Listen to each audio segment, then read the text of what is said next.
Did you just insult my father?" Annie shouted, looking straight into the billionaire's face. A second later, she slammed the neatly folded dish towel down onto the table. The sound of cloth hitting wood was not loud, but it was enough to make the silver cutlery rattle. Richard Whitmore jerked back so hard that the red wine in his glass trembled and nearly spilled. "Good Lord," he roared, one hand clutching his chest. "Where did this girl come from?" The entire dining room of the Carter House Hotel fell silent. Annie Carter, a housekeeping apprentice at Carter House, stood before him in a simple black uniform. Her shoulders were straight, her chin was raised, and her eyes did not look away for even a second. Behind her stood Malcolm Carter, her father, the true owner of Carter House. But that was a secret Richard Whitmore still did not know. Richard stared at Annie for a moment, then let his gaze slide past her and settle on Malcolm. The corner of his mouth lifted into a contemptuous smile. "Is this your daughter?" he asked. Malcolm's voice remained low and calm. "Mr. Whitmore, I am asking you to lower your voice."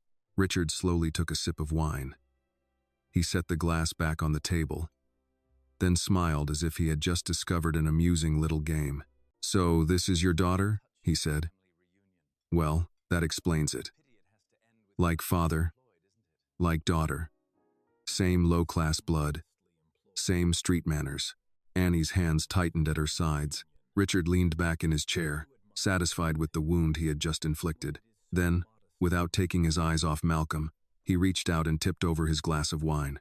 The red wine spread across the spotless white tablecloth, ran over the edge, dripped onto the polished floor, and splashed between Malcolm's shoes. Richard pointed down at the spill. "All right," he said. "Since the two of you seem so eager to stand here and perform, get on your knees and clean it up." Malcolm did not move.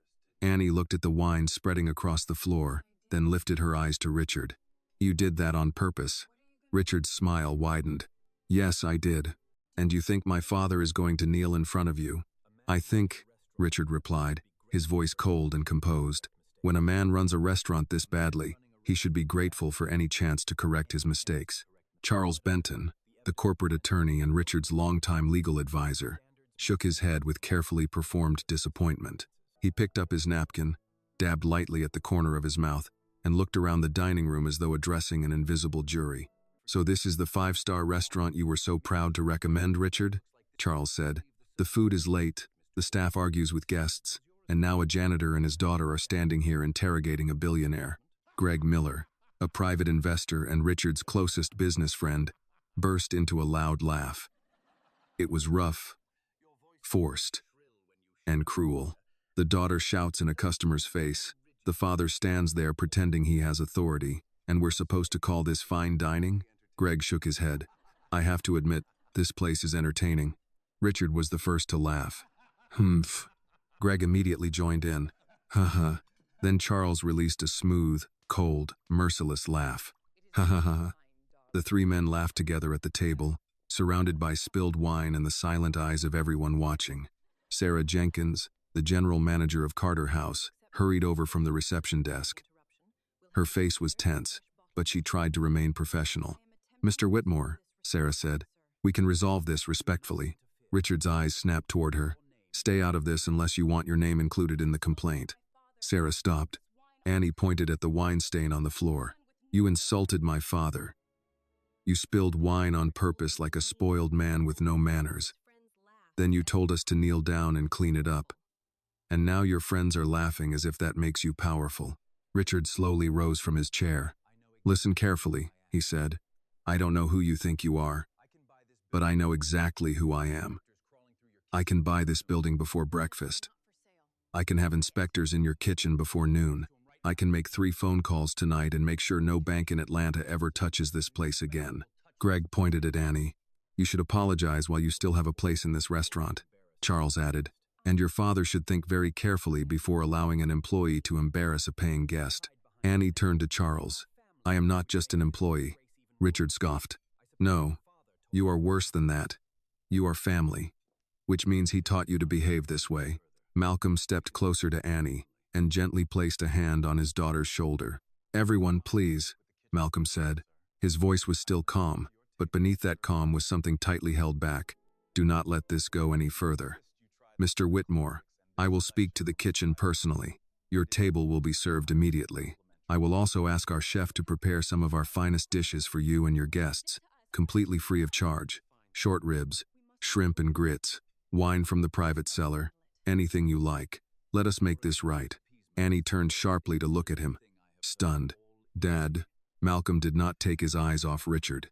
"Annie, let me handle this." Richard smiled as if he had just won. "There," he said. "That is the first intelligent thing I've heard from this place all evening." Greg chuckled. "Finally, someone remembers who the customer is." Charles raised his glass. "A little late, but at least it is progress." Richard looked down at the spilled wine, then back at Malcolm. "All right, you want to make it right, don't you?" He lightly dragged the toe of his shoe through the edge of the wine stain. "Start there." Malcolm's jaw moved once. Annie saw it. She stepped away from her father's hand and moved forward to face Richard. "No," she said. Richard narrowed his eyes. "No? No. You are not getting a free meal. You are not getting another bottle of wine. You do not get to threaten my father, insult the staff, pour wine on the floor, and call it service." Richard leaned closer to her. "Girl, one more word and you will learn what money can do." Annie did not step back. "And one more insult from you, and you will learn what my father has been too kind to show you." Richard did not recognize the warning. He was too angry to understand that the room was changing. Too arrogant to notice that the eyes around him no longer looked at Malcolm like a servant. He pulled out his phone and held it up in front of Annie. "You think I'm joking?" he snarled. "In 10 minutes, I'll have people here. I'll have this place inspected, shut down, cleaned out, and destroyed before midnight." Malcolm's hand slowly dropped to his side. Sarah whispered, "Mr. Carter?" Malcolm's expression changed. Richard tapped the screen of his phone, still glaring at Annie. "Last chance," he said. "Both of you, get on your knees, clean this up, apologize to me, and maybe I will allow this restaurant to survive the night." Malcolm Carter looked at the spilled wine on the floor. Then he looked at Annie. Finally, he looked straight at Richard Whitmore. When Malcolm spoke, his voice was so quiet that everyone in the room had to lean forward to hear him. "Annie," he said, "stand behind me." At first, Annie did not move. Her father had told her to stand behind him, but every part of her wanted to resist. How could she step back? When Richard Whitmore was still standing there near the red wine spreading across the floor, phone in hand, his face twisted with anger and contempt. "Annie," Malcolm said again. She turned her head slightly toward him. "Dad, don't make me stand behind you while he talks to you like that. I'm not asking you to do it because I'm ashamed." "Then why?" "Because I know what happens when men like him run out of words." Richard threw his head back slightly, his expression turning instantly offended. "Men like me?" Malcolm did not answer. That silence only made Richard even angrier. He suddenly slammed both palms down on the table and sprang to his feet. The chair behind him scraped across the floor with a sharp sound that made several guests flinch. "No, no, no," Richard growled. "I am not going to stand here and be lectured by kitchen help and their mouthy daughter." His voice rang through the dining room. "Do any of you know who I am? Does anyone in this room have any idea what I can do?" Sarah stepped forward. "Mr. Whitmore, please lower your voice." Richard turned sharply toward her. "Don't you dare try to control me." Sarah stopped, but she did not lower her head. Richard pointed around the room, his face flushed with anger. "I will bury this place. Do you hear me?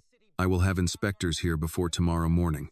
The health department, the fire marshal, the liquor licensing board, the tax office.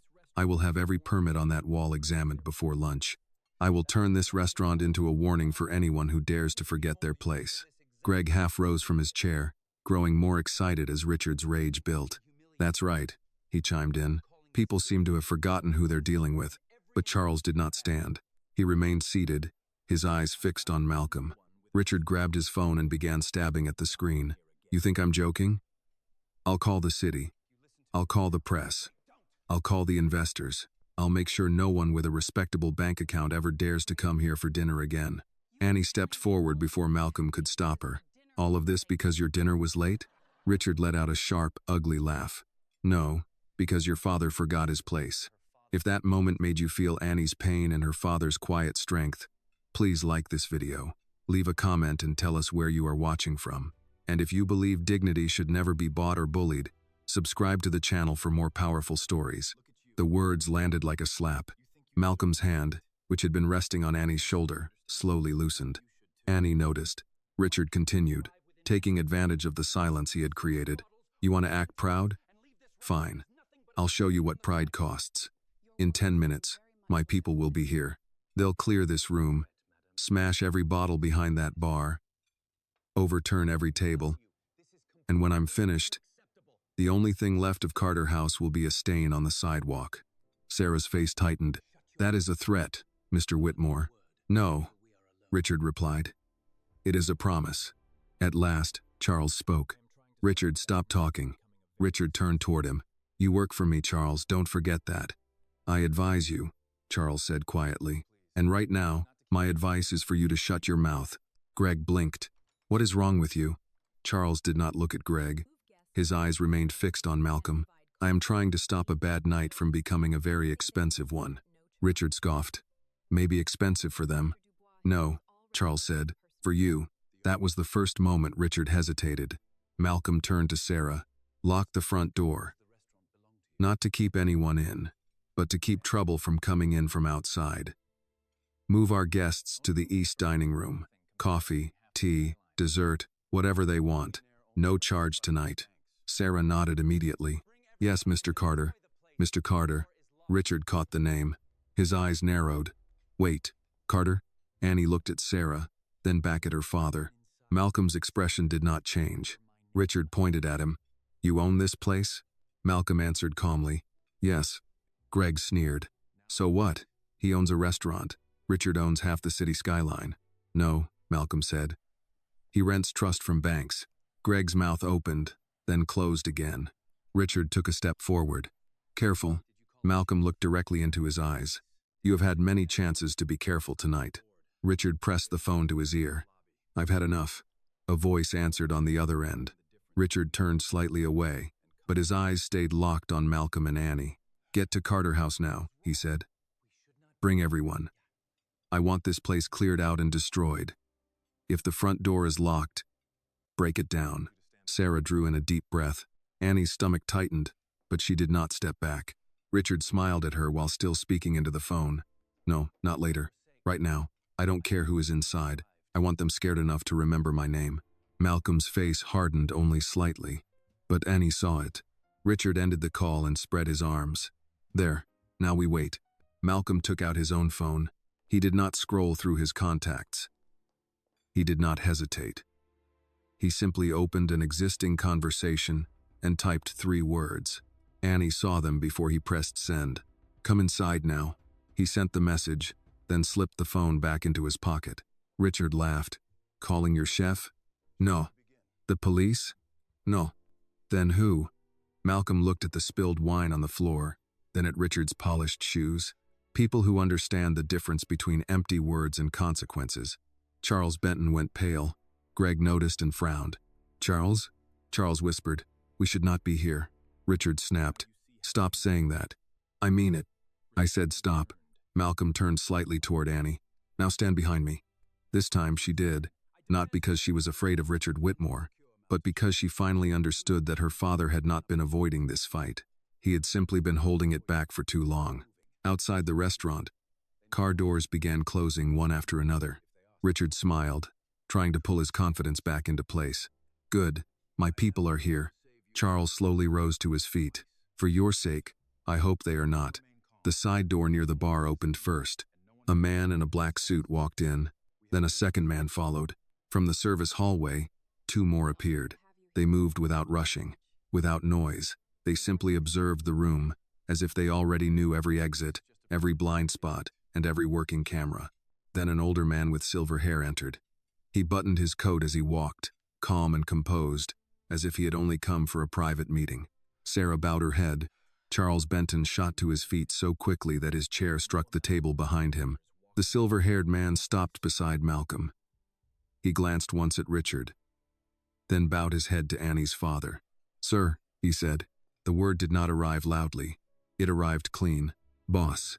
1 syllable, spoken by an older man in a dark suit, and it changed everything Richard Whitmore thought he understood about the room. Annie stood behind Malcolm, close enough to see the back of his hand. It did not shake. It did not flex. Her father did not turn around, did not acknowledge the word with pride or surprise. He accepted it the way a man accepts his own name.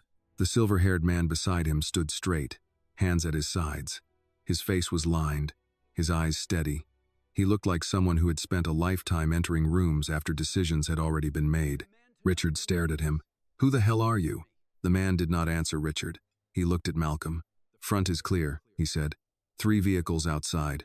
4 men in the first 2, driver in the third. They saw me and stopped moving. Richard's mouth tightened. "Those are my men." The silver-haired man glanced at him. "Not anymore, if they're smart." Greg Miller gave a nervous laugh. "Is that supposed to scare us?" "No," the man said. "It's supposed to save you from calling them twice." Charles Benton had not sat back down. His face was pale now, the confident polish gone from it. He looked from Malcolm to the silver-haired man and swallowed. Malcolm finally spoke. "Leon." The silver-haired man turned slightly. "Yes, sir. Keep everyone calm. No one touches anyone. No one raises a hand in my house." Leon Briggs nodded once. "Understood." Annie heard the name, Leon. She had seen it once before, years ago, written on a Christmas card that arrived without a return address. Malcolm had opened it, read 2 lines, then placed it in the top drawer of his desk. When Annie asked who Leon was, he said, "An old friend who knows when not to visit." She had thought it was one of his dry jokes. Now Leon stood in the middle of the Carter house, and men in suits had entered through side doors without needing directions. Richard lifted his chin. "I don't care what kind of private security act this is. I made a phone call. My people are outside." Leon reached into his jacket. Annie stiffened, but Malcolm's hand shifted slightly behind him, palm down. "Wait."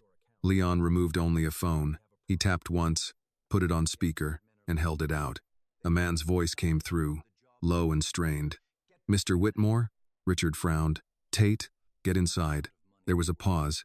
"We're leaving." Richard's face went red. "You're what?" "We're leaving, sir.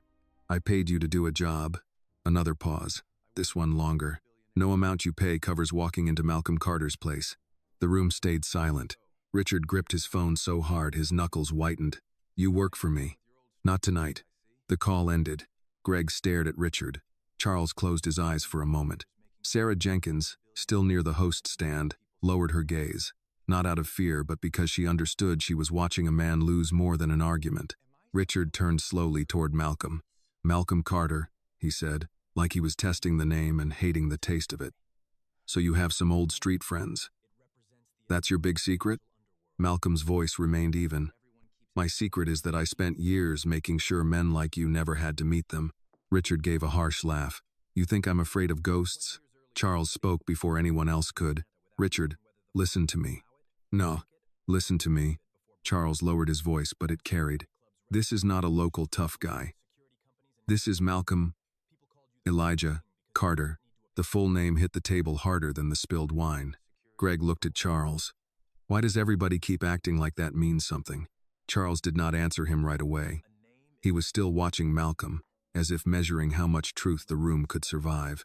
Then he said, "Because 20 years ago, nobody moved serious money through Atlanta without knowing whether Mr. Carter would allow it, block it, or own part of it before breakfast." Richard scoffed, but the sound lacked force. Charles continued, "Transport, nightclubs, restaurants, construction crews, private lending, security companies, neighborhood development funds, some legal, some not, most impossible to prove. People called him the quiet king of Auburn Avenue because he didn't need to appear on paper to control the paper." Annie felt the words enter her one by one. Transport, lending, security, control. Her father stood in front of her in a black apron. Her father, who taught her to say "yes, ma'am" to older women and never let a guest's glass sit empty. Her father, who cut peaches by hand for cobbler because canned filling was a shortcut the soul can taste. Her father, who made her start as an apprentice because a name is not a qualification. The quiet king of Auburn Avenue. She looked at Malcolm's shoulder, at the seam of his white shirt beneath the apron strap, and felt the room tilt. Richard noticed her face and smiled, quick and cruel. "Well, looks like your daughter didn't know either." Malcolm's jaw tightened. Annie stepped from behind him just enough to see his profile. "Daddy?" He did not look at her at first. That hurt more than an answer would have. Leon shifted slightly, but Malcolm raised one finger. Leon stopped. Malcolm turned to Annie then. The room waited. Yes, he said. One word. No excuse. Annie's throat tightened. Yes, what? Yes, there are parts of my life I did not tell you. Richard laughed under his breath. That's one way to say it. Malcolm looked at him. The laugh died. Then Malcolm turned back to Annie. I wanted you to know the man I chose to become. Not every man I had to be before that. Annie searched his face. Were you dangerous? A quiet passed over Malcolm. Not shame exactly. Not denial either. Yes. The honesty struck harder than any defense. Greg muttered, This is insane. Charles said, Be quiet. Richard shook his head, trying to rebuild himself out of contempt. So that's it? The noble restaurant owner was a criminal, and everybody's supposed to be impressed? Malcolm faced him fully. No one asked you to be impressed. You think this helps you? I can call federal people. I can call reporters. I can have your past dragged through every screen in the country. You could. Richard pointed at him. I will. Malcolm nodded. Then they'll ask why you called men to break into a full restaurant. They'll ask why you threatened staff. They'll ask why 3 witnesses heard you order a black business owner and his daughter to kneel in spilled wine. They'll ask what kind of man does that after signing a deal to tear apart a historic neighborhood he never cared to understand. Richard's face changed. Only a little, but everyone saw it. The deal. Malcolm knew about the deal. Charles stepped back from the table. Malcolm continued. They may ask about Halden Group too, about the bridge loan, about the shares you pledged twice because you assumed no one would notice before closing. Greg turned to Richard. What is he talking about? Richard snapped. Nothing. Malcolm looked at Greg. Ask your friend why he needed tonight's celebration so badly. Greg's anger gave way to calculation. Richard lunged verbally, not physically. You don't know a damn thing about my business. Malcolm reached into his apron pocket and took out a folded white cloth. He handed it to Sarah without looking away from Richard. Sarah, have someone clean the wine before someone slips. Sarah took it. Yes, Mr. Carter. Richard stared at him. That's it? You're just going to stand there and pretend you have leverage? Malcolm looked tired now, not weak, tired of being invited back into a life he had buried. Mr. Whitmore, he said, you still have one way to leave this restaurant with something intact. Richard's lips curled. And what's that? Apologize to my daughter. Apologize to my staff.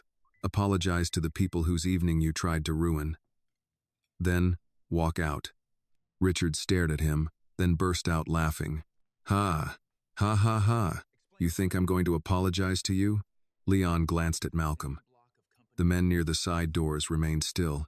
Malcolm's voice softened, which somehow made it more dangerous. No, he said. I think you're going to wish you had. Richard lifted his phone again. You know what? I'm done with threats. I'm making calls. Malcolm turned slightly toward Leon. Not a command. Not yet. Just a look. Leon waited. Annie saw it then. The thing her father had been holding back was not violence. It was access. A network. A past. A reach that did not need to shout because it had been built before she was born. Richard tapped his screen, furious.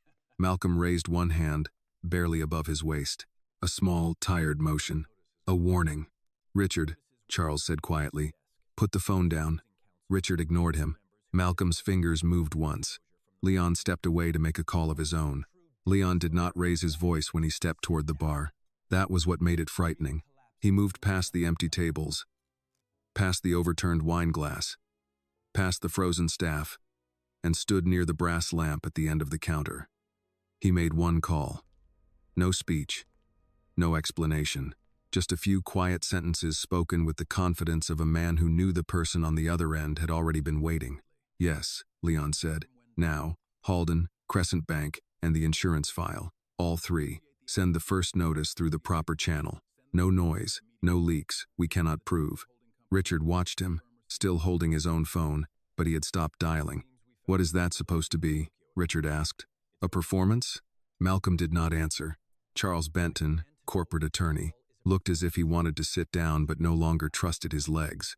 Greg Miller, private investor, kept glancing from Richard to Charles, waiting for somebody richer or smarter than him to explain why a restaurant owner in an apron could make a lawyer look like a man hearing a verdict. Richard turned on Charles. "Say something." Charles swallowed. "Richard, I need to ask you a question. This is not the time." "It is exactly the time." Charles lowered his voice. "Did you pledge the same block of Whitmore Holdings shares to Crescent and to Northgate?" Greg's head snapped toward Richard. "What?" Richard's face hardened. "Careful, Charles." Charles did not blink. "Did you?" "I handled financing." "That isn't an answer." Richard stepped closer to him. "You are my attorney, and I am telling you, as your attorney, that if Mr. Carter has documents showing double-pledged collateral, you need to stop speaking." Annie heard the words, but only part of their meaning reached her. Double-pledged collateral, financing, shares. Those were not kitchen words. They were not restaurant words. They belonged to a world her father had kept locked away. She looked at Malcolm. He was watching Richard, not with pleasure, but with the weary focus of a man cleaning up a mess he had hoped never to touch. Richard forced a laugh. "This is ridiculous. You're all letting a ghost story scare you." Leon returned from the bar and stood beside Malcolm. "First notice is out." Richard lifted his chin. "To who?" Leon looked at Malcolm first. Malcolm gave the smallest nod. "To Crescent Bank's risk desk," Leon said. "To Halden Group's closing counsel, and to 2 board members at Whitmore Holdings who don't like finding out about debt exposure from the morning news." Greg pushed away from the table. "Richard, what debt exposure?" "Sit down," Richard snapped. "No, I have money in that company. You have money because I let you make money." Greg's face flushed. "And if you lied about the collateral?" Richard pointed at him. "Don't start acting righteous because you got scared." A phone buzzed. Then another. Charles looked down first. His screen lit his face. Greg's phone followed. Then Richard's. For a moment, nobody moved. Richard snatched up his phone and read the notification. His eyes moved once, then again. The color began to leave his face. Greg read aloud, voice thin. "Whitmore Holdings faces emergency lender review after collateral concerns are raised in pending Halden transaction." He looked up. "Richard." Charles closed his eyes. "Damn it." Richard stabbed at his screen, calling someone. "Pick up, pick up." He waited 2 rings, then cursed. "Diane, call me back right now. Not in 5 minutes. Now." Leon stood quietly. Annie looked from phone to phone. "Daddy, what did you do?" Malcolm did not take his eyes off Richard. "I told the truth to people who were already owed it." Richard spun toward him. "You leaked confidential information." "No," Malcolm said. "I sent verified concerns through legal channels to parties with financial exposure." Charles exhaled, almost in pain. "That's worse." Greg stared at him. "Worse for who?" "For Richard." Richard slammed his phone onto the table. "You think you can hurt me with paperwork?" Malcolm looked at the wine on the floor. Sarah had sent a busser to clean it, but the young man stood frozen with the towel in his hand, unsure whether to step into the center of the storm. Malcolm noticed. "Go ahead, Marcus," he said gently. "No one is kneeling tonight." Marcus, junior server, nodded and wiped the floor standing upright, using a mop from the side station. That small correction meant something. People in the room felt it. Annie felt it most. Richard had ordered them to kneel. Malcolm had answered by making sure no one did. Richard's phone buzzed again. He grabbed it. "What?" he barked. "No, do not suspend anything. Do you hear me? The Halden deal closes Monday." He listened, face tightening. "Because if it doesn't close, we have a liquidity problem. That's why." Greg whispered. "Liquidity problem?" Charles muttered. And now he said it out loud. Richard looked around and realized several phones were still recording. "Turn those off," he shouted. "All of you, turn them off." An older woman by the east doorway, Mrs. Evelyn Price, retired school principal and longtime guest of the Carter house, held her phone at chest height and said, "No, sir." Richard stared at her. "Excuse me?" She was small, silver-haired, wearing a navy church dress and pearls. Her husband had passed 3 years earlier, and Malcolm still kept their anniversary table open every October because she liked to sit there with coffee and peach cobbler. Mrs. Price lifted her chin. "I said no. You were loud enough when you insulted that man. Don't get shy now that consequences arrived." A few quiet murmurs of agreement followed. Richard looked at Malcolm. "You're enjoying this?" "No," Malcolm said. "I tried to prevent this. You humiliated me." You arrived with that already in you. I only stopped helping you hide it. Richard's eyes sharpened with rage. You think because some old street name still scares people, you're better than me? Malcolm's voice lowered. No, I think I have been worse than you in ways I pray my daughter never has to understand. That is why I gave you every chance to leave with dignity. Annie turned toward him. The admission cut through her anger. Malcolm did not say it like a confession meant to earn pity. He said it like a fact he had carried for years. Richard stepped closer, almost trembling now. I'll go to the FBI. Then go, Malcolm said. Tell them everything. Tell them about me. Tell them about the men outside. Tell them about the wine, the threat, the call you made to have this restaurant broken apart. Tell them about the land deal your own partners are about to review. Tell them about the families in that neighborhood you plan to push out before Christmas. Greg looked at Richard. Before Christmas? Richard did not answer. Annie heard that part clearly. The historic neighborhood. The homes. The people whose churches, barbershops, porches, and Sunday dinners Richard had called sentiment. She stepped out beside Malcolm. That deal you celebrated tonight. That's the neighborhood near Auburn Avenue, isn't it? Richard's silence answered. Annie's voice changed. You came into a black-owned restaurant, celebrated tearing apart a black neighborhood, insulted my father, spilled wine on the floor, and told us to kneel. Charles murmured, Richard, for God's sake, apologize. Richard looked at Annie with pure contempt. I don't apologize because a waitress learned a few big words. Malcolm moved before Annie could respond. Only one step. Leon did not move. The men near the doors did not move. But Richard stepped back anyway. That one step told the room everything. Malcolm looked at him, and the calm in his voice was gone now, replaced by something colder. You will apologize to my daughter. Richard laughed, but it broke halfway. Or what? Another phone buzzed. Greg's. He looked down, then covered his mouth. Charles checked his own. Trading desk is asking whether Whitmore Holdings will issue a statement before pre-market. Richard snatched his phone again. More notifications, messages stacking, missed calls, a headline updating, numbers moving after hours, red and merciless. Leon said quietly, second notice cleared. Richard stared at Malcolm. Stop it. Malcolm said nothing. I said stop it. Malcolm looked at the table, at the spilled wine, at the empty chairs, at the staff he had spent years protecting from men who thought a tip bought their dignity. Then he looked back at Richard. You threatened to destroy my house, Malcolm said. I reminded yours what it was built on. For the first time all night, Richard Whitmore had no answer. His phone rang. He looked at the name on the screen and went still. Charles saw it. Is that Halden? Richard did not speak. Greg stepped away from him as if distance might save his investment. The phone kept ringing. Malcolm turned to Sarah. Make sure our guests have dessert. Tell the kitchen the peach cobbler goes out warm. Sarah nodded. Yes, Mr. Carter. Annie looked at her father. How can you think about dessert right now? Malcolm's eyes stayed on Richard. Because a man like him does not get to decide how this house ends its evening.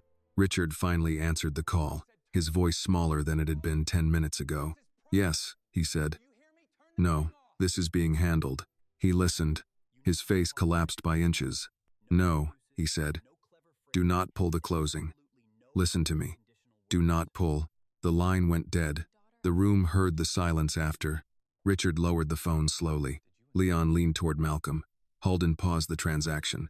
Charles sat down as if his knees had given up. Greg whispered a curse. Annie did not understand every financial detail, but she understood Richard's face. It was the face of a man who had ordered others to kneel and just felt the floor vanish beneath him. Malcolm adjusted the cuff of his sleeve. Now, he said, quiet but clear, we can talk about your apology. Richard looked at Malcolm as if the word apology belonged to another language. The phone in his hand had gone dark, but he kept staring at it, waiting for the screen to save him. 10 minutes earlier, he had been the loudest man in the Carter house. He had laughed with his friends, thrown wine on the floor, threatened licenses, banks, inspectors, and violence.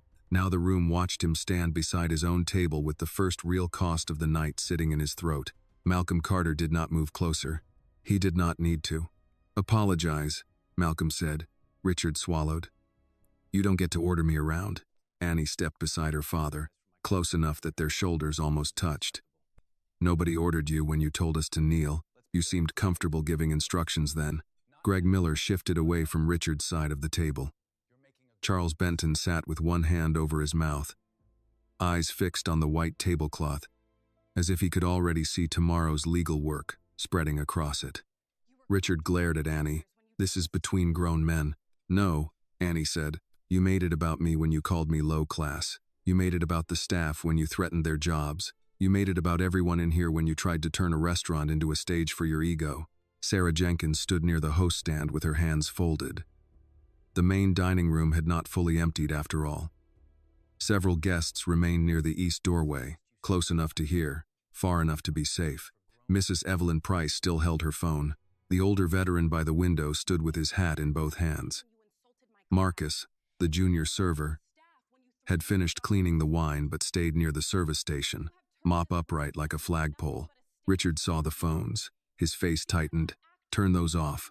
Mrs. Price answered before anyone else could. Not until you say what needs saying. Richard laughed once, but it came out thin. You people really think a video changes anything? Charles finally lifted his head. Richard, stop. Richard turned on him. You're fired. Charles nodded slowly. Probably. But until that becomes official, take the advice you paid for. Apologize cleanly. No excuses. No clever phrasing. No if anyone was offended. Say what you did. Greg looked at Charles. You're really siding with them? Charles stared at him. I'm siding with the part of my career that doesn't want to be questioned under oath. Malcolm's eyes never left Richard. My daughter asked you a question when this began. You still haven't answered it.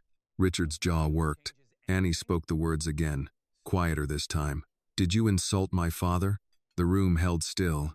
Richard looked at Malcolm, then Annie, then the guests. Pride fought with fear on his face. Pride still had teeth, but fear had its hand on the money. I spoke harshly, he said. Annie shook her head. Try again. I was dissatisfied with the service. No. Richard's nostrils flared. I said things I shouldn't have said. Malcolm said, to whom? Richard's eyes flashed. To you. And? Richard's gaze moved to Annie. To her. Sarah spoke from across the room. And to the staff. The veteran added, and to the room. Mrs. Price said, and to every person you thought was beneath you. Richard's face burned. This is ridiculous. Malcolm's voice stayed even. No, this is the smallest consequence you will face tonight. That landed. Richard looked down at his phone again.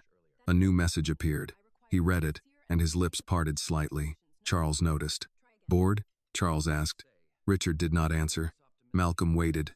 Annie realized that was one of her father's strongest weapons. He knew how to wait. He did not fill silence with fear. He let other people hear themselves inside it. Richard finally lifted his head. I apologize, he said. Mrs. Price lowered her phone slightly. We can barely hear you. Richard looked at her with hatred, then raised his voice. I apologize to Mr. Carter. Annie said. For what? Richard stared at her. She stared back. For insulting him, he said. And? For speaking disrespectfully. And? Richard's grip tightened on the back of his chair. For spilling the wine. You did not spill it, Annie said. You poured it.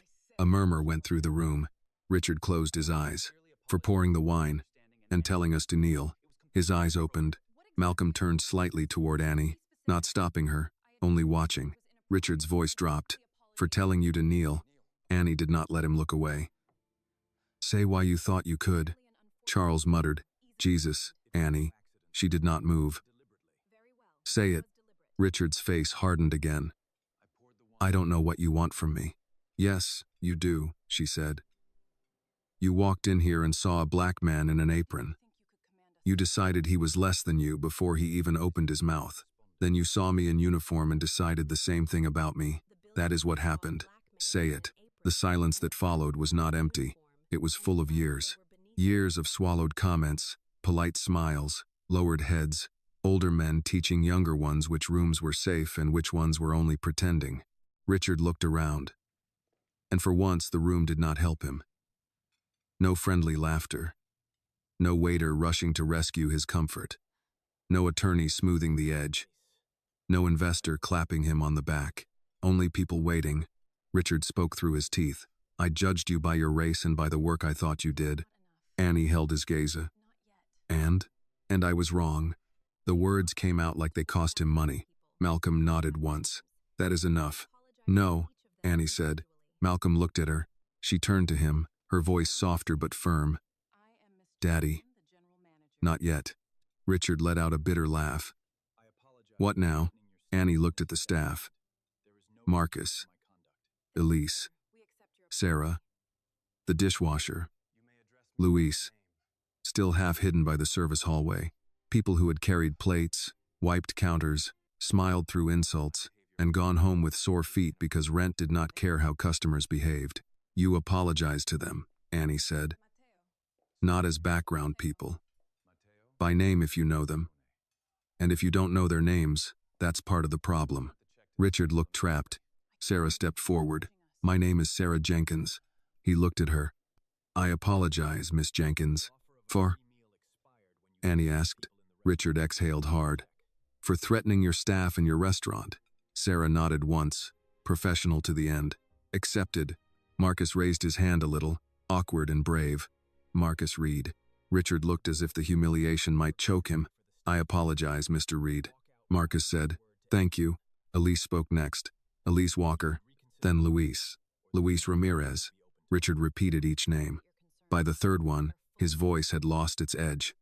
Not because he had become better, but because the room had made cruelty inefficient. When he finished, Malcolm turned to Sarah. Please see that Mr. Whitmore's table receives their check. Richard jerked his head up. Check? You offered the meal on the house. That offer expired when you threatened my people. Greg whispered. Unbelievable. Malcolm looked at him. Would you like a separate apology or a separate bill? Greg shut his mouth. Charles almost smiled, then stopped himself. Sarah returned with the leather check presenter and placed it on the table. Richard did not touch it. Malcolm said, You will pay your bill, leave a proper gratuity for the staff you abused, and walk out without another word to anyone in this room. Richard leaned close enough that only Malcolm and Annie could hear clearly. You think tonight is over? Malcolm's face did not change. No. I think tonight is the part you will wish was over. Richard stared at him. Then he signed the check with a hard slash of the pen, added a tip large enough to insult no one, and pushed the presenter away. He grabbed his coat. Greg followed quickly. Charles remained a moment longer. The attorney looked at Malcolm. For what it's worth. I told him to stop. Malcolm said, You told him late. Charles accepted that with a small nod and left. Richard walked toward the exit, but near the door he turned back, unable to resist one last attempt at dignity. This city forgets fast, he said. Mrs. Price answered from the east doorway. Not people like us. Richard's face tightened. He stepped outside.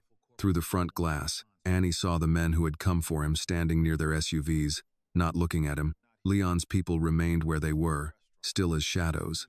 The door closed behind Richard Whitmore. For a moment, nobody spoke. Then the old veteran near the window began clapping. Once. Twice. Slow. Heavy.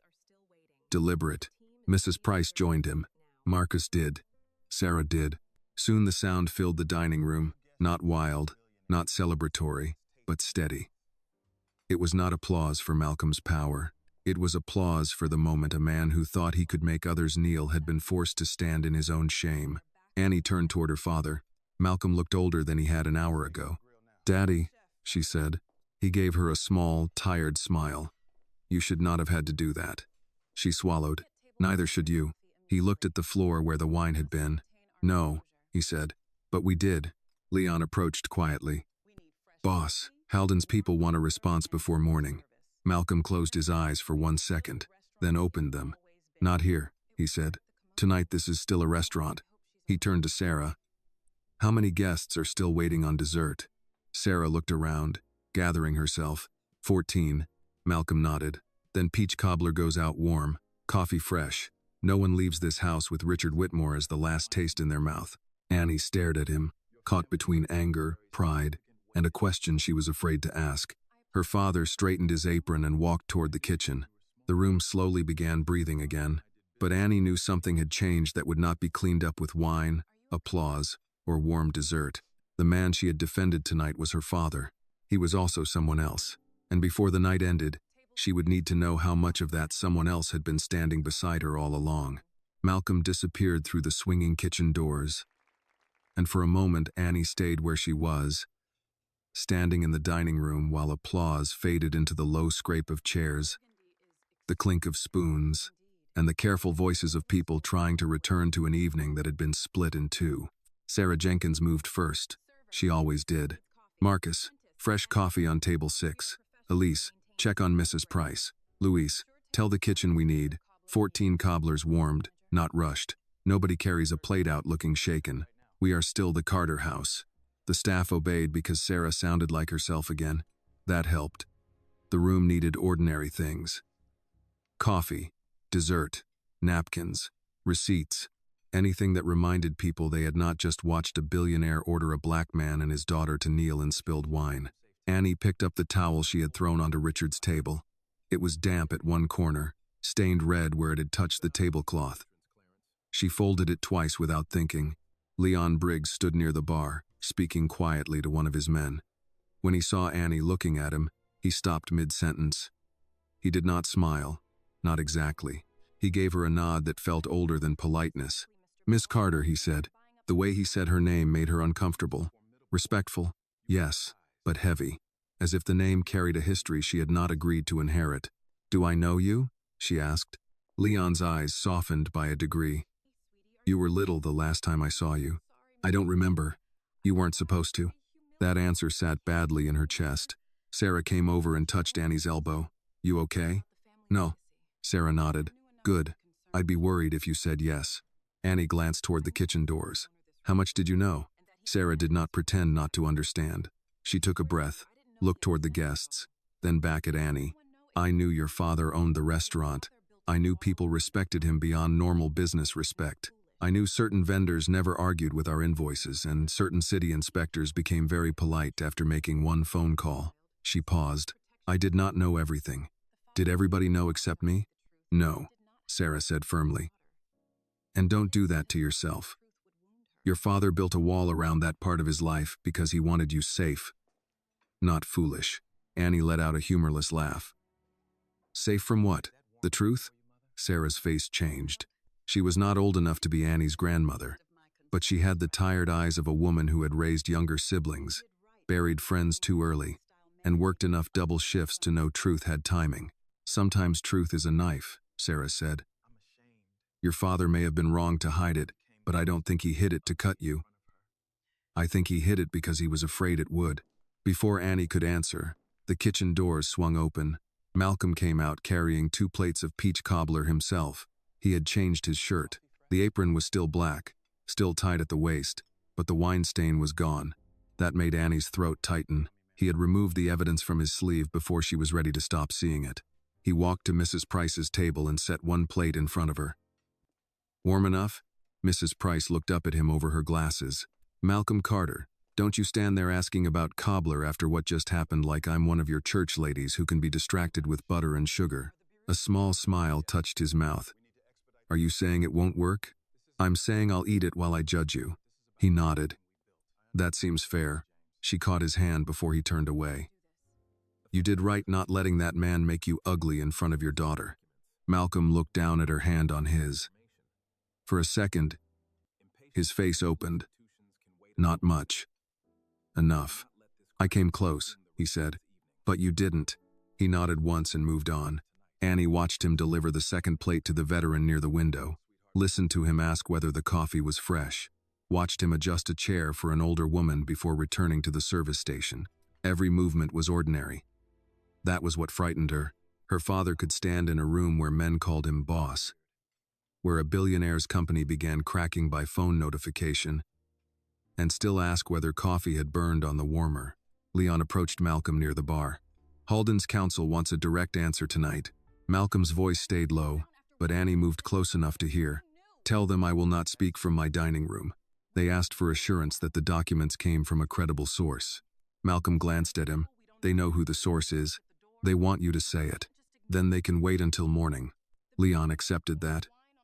Crescent won't wait. Crescent waited when they took Whitmore's papers without asking the right questions. They can wait one night for my statement. Annie stepped in. Your statement? Both men turned. Malcolm's expression shifted, the father returning before the other man could speak. Annie. No, don't Annie me like I walked into a private office. This is my restaurant too, apparently, if family means anything. What statement? Leon looked at Malcolm, asking permission without asking aloud. Malcolm said, Mr. Whitmore's deal was weaker than he made it look. Some people who trusted him needed to be warned. You knew before tonight? Yes. How long? A few weeks. Annie stared. So when he walked in here, you already knew he was trying to tear up that neighborhood? I knew he was part of it. And you let him sit down? Malcolm's jaw tightened. A restaurant is not a courtroom. We serve people. We do not interrogate every guest at the door. He poured wine on the floor and told us to kneel. That changed the evening. No, Annie said. It showed you who he already was. Malcolm looked at her for a long moment. Yes. The honesty stopped her, but not enough. Why didn't you tell me any of this? The deal, Leon, the name. The fact that Charles looked like he saw a ghost when he heard your full name. A busser passed nearby, then quickly redirected himself when he felt the tension. Malcolm noticed, lowered his voice. Not here. Annie laughed once. You keep saying that. Not here. Not now. Not in front of people. When, Daddy? When do I get to know who I've been defending my whole life? His face changed at that, pain, quick and controlled. You have never had to defend me your whole life. I did tonight. I know. No, I don't think you do. I saw him tell you to kneel. I saw you still try to offer him food. Do you know what that felt like? Malcolm looked toward the kitchen, then toward the room. Guests were eating again, but softly. Staff were moving, but listening despite themselves. The night was functioning. It was not healed. Come with me, he said. He led her down the service hallway, past the pantry shelves and stacked linen bags, past the office door, and into the small prep room where herbs hung drying near the back window. It smelled like thyme, lemon peel, and flour. When Annie was younger, she used to sit on the metal stool there and do homework while Malcolm checked inventory. He closed the door. For the first time that night, the noise of the restaurant became distant. Annie folded her arms. Tell me. Malcolm leaned against the prep table. He looked older in the fluorescent light. I was not a good man when I was young, he said. The directness made her quiet. I was not the worst man either. That is a comfort people use when they don't want to look too closely.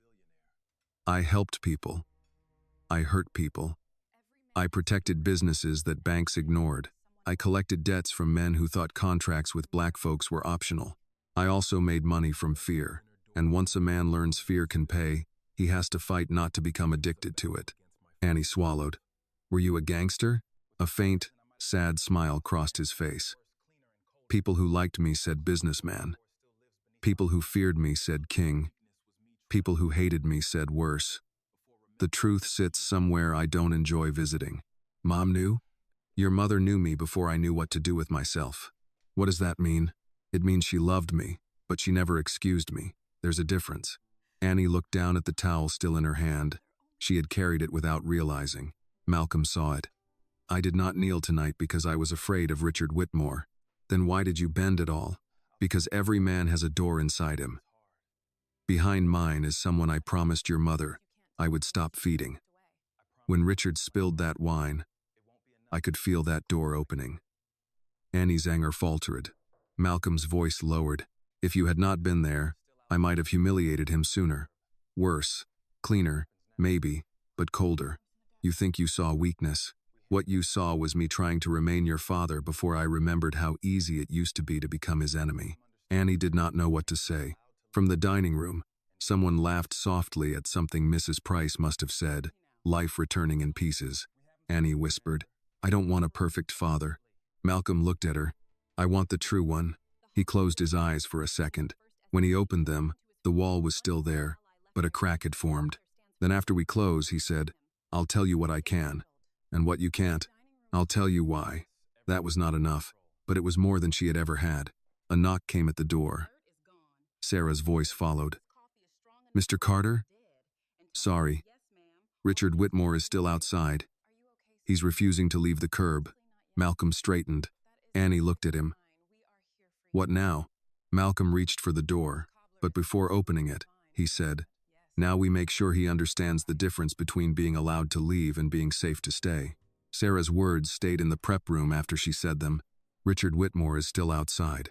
Malcolm opened the door. Where? At the curb, Sarah said. Near the first SUV. He's on the phone, shouting. Charles left in a rideshare. Greg is standing 10 feet away from him, pretending he doesn't know him. Annie almost laughed, but the sound caught in her throat. Malcolm stepped into the hallway. Are our guests settled? Yes, dessert is out. Mrs. Price asked if the coffee was strong enough to raise the dead. Marcus told her it was strong enough to raise a lawyer, and she said that would be a waste of good coffee. For the first time that night, Malcolm's mouth softened. Good, he said. Keep the mood light. Sarah looked past him to Annie. You okay? Annie answered honestly. Not yet. Sarah nodded. That's allowed. They walked back through the service hallway toward the dining room. The restaurant felt different now, as if everyone had lowered their voices out of respect for something they did not know how to name. Plates of warm peach cobbler sat on tables. Coffee steamed in white cups. A few guests tried to talk about ordinary things, but their eyes kept drifting toward Malcolm. Leon Briggs waited near the bar with 2 men beside him. He did not look impatient. Men like Leon did not need impatience. They seemed to have replaced it with memory. Boss, he said quietly, Whitmore is calling media contacts. He's telling someone he was threatened by armed men. Malcolm looked toward the front windows. Outside, Richard paced near the curb, one hand pressed to his ear, the other cutting through the air. His expensive coat hung open. His confidence was no longer smooth. It came in jerks. Were any weapons shown? Malcolm asked. No. Did anyone touch him? No. Good. Leon's expression did not change. He may not need facts to make noise. He never did. Annie stopped beside her father. So what do we do? Malcolm looked at her. We don't chase noise with noise. That sounds like something people say right before a liar gets the first headline. Leon glanced at her, and Annie could not tell whether he approved or found her reckless. Malcolm said, sometimes they do get the first headline. That doesn't mean they get the last word. Annie looked out the window.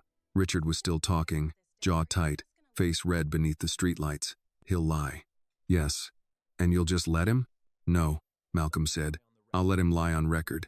That answer made Leon's eyes sharpen. Sarah, standing near the host stand, leaned in. Meaning? Meaning, if Mr. Whitmore wants to tell people he was threatened, we will preserve every camera angle in this building. Every phone recording our guests are willing to share. Every call log, every message, every witness statement. Malcolm turned to Leon. Quietly, Leon nodded. Already started. Annie frowned. You already started? Leon looked at her. Your father likes to give people chances. I prefer folders. That did make Annie laugh once, despite everything. It was small and exhausted, but real. Malcolm looked at Leon. No intimidation. No visits. No reminders. Leon's face remained neutral. You wound me. I know you. Yes, Leon said. That is why I heard the instruction the first time. Outside, Richard ended one call and immediately made another. Greg Miller took another step away from him, pretending to check his own phone. The men Richard had called earlier were gone. Their SUVs had pulled off without ceremony. Only one remained, and even that driver looked as if he wanted no part of what was happening. Malcolm moved toward the front door. Annie followed. He stopped. Stay inside. No. Annie, I stood in that room when he told us to kneel. I can stand by a window. Malcolm studied her. The argument was there, ready in him, but he let it go. By the window, not outside. She accepted because she knew when she had won enough. Sarah unlocked the inner door but kept the outer one closed. The night air pressed cold against the glass. Richard saw Malcolm approach and turned with a smile that tried to be victorious. He raised his voice so it carried through the door. There he is. The restaurant king. Malcolm opened the outer door halfway and stepped just outside, leaving one foot inside the threshold. Leon stood several feet behind him. Annie remained near the window, close enough to hear. Richard held his phone up. I've got a reporter from Channel 8 calling me back. I hope your kitchen is clean. Malcolm said. It is. Richard's smile twitched. You think this is funny? No. You had men surround me. You called men to break into my restaurant. Mine arrived first and behaved better. Richard's mouth tightened. That's your version. It is also the camera's version. For the first time, Richard glanced up at the corners of the building. The small black security domes were barely visible beneath the awning. Malcolm continued. Inside cameras. Exterior cameras. Audio at the host stand. Guest recordings. Your call on speakerphone. Your apology. Your threat to have people break in if the door was locked. Richard's face shifted as each item landed. Greg, still near the curb, lowered his phone and looked at Richard with open alarm. Richard said, You recorded me without consent? Malcolm looked at him. You shouted in my dining room in front of witnesses. Do not confuse privacy with arrogance. Annie felt those words settle into her. Do not confuse privacy with arrogance. That sounded like the kind of sentence her father had earned the hard way. Richard stepped closer. You think because you've got footage, I'm done? You think because Halden paused one deal, I'm finished? No, Malcolm said. I think you have choices. Richard laughed. You're offering me choices now? Yes. Go home. Call your lawyers. Tell the truth for once, at least to them. Tomorrow, issue a real apology to my staff and the people in that neighborhood you plan to displace. Withdraw from the Auburn redevelopment deal. Greg stared. Withdraw? Richard ignored him. And if I don't? Malcolm's voice stayed calm. Then every legal door you open tonight stays open. Financial review. Civil complaints.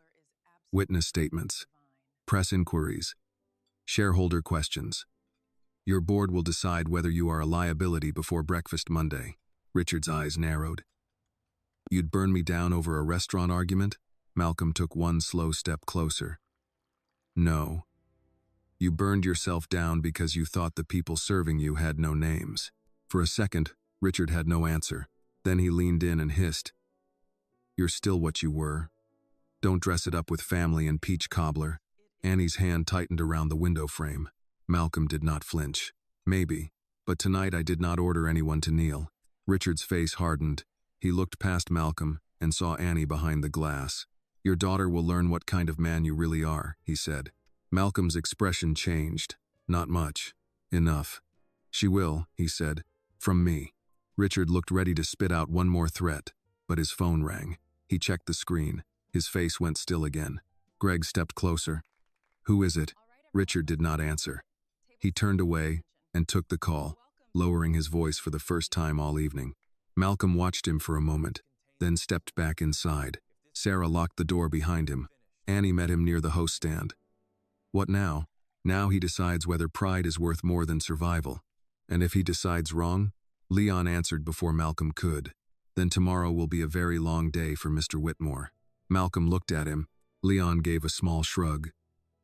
That was not a threat. Merely scheduling.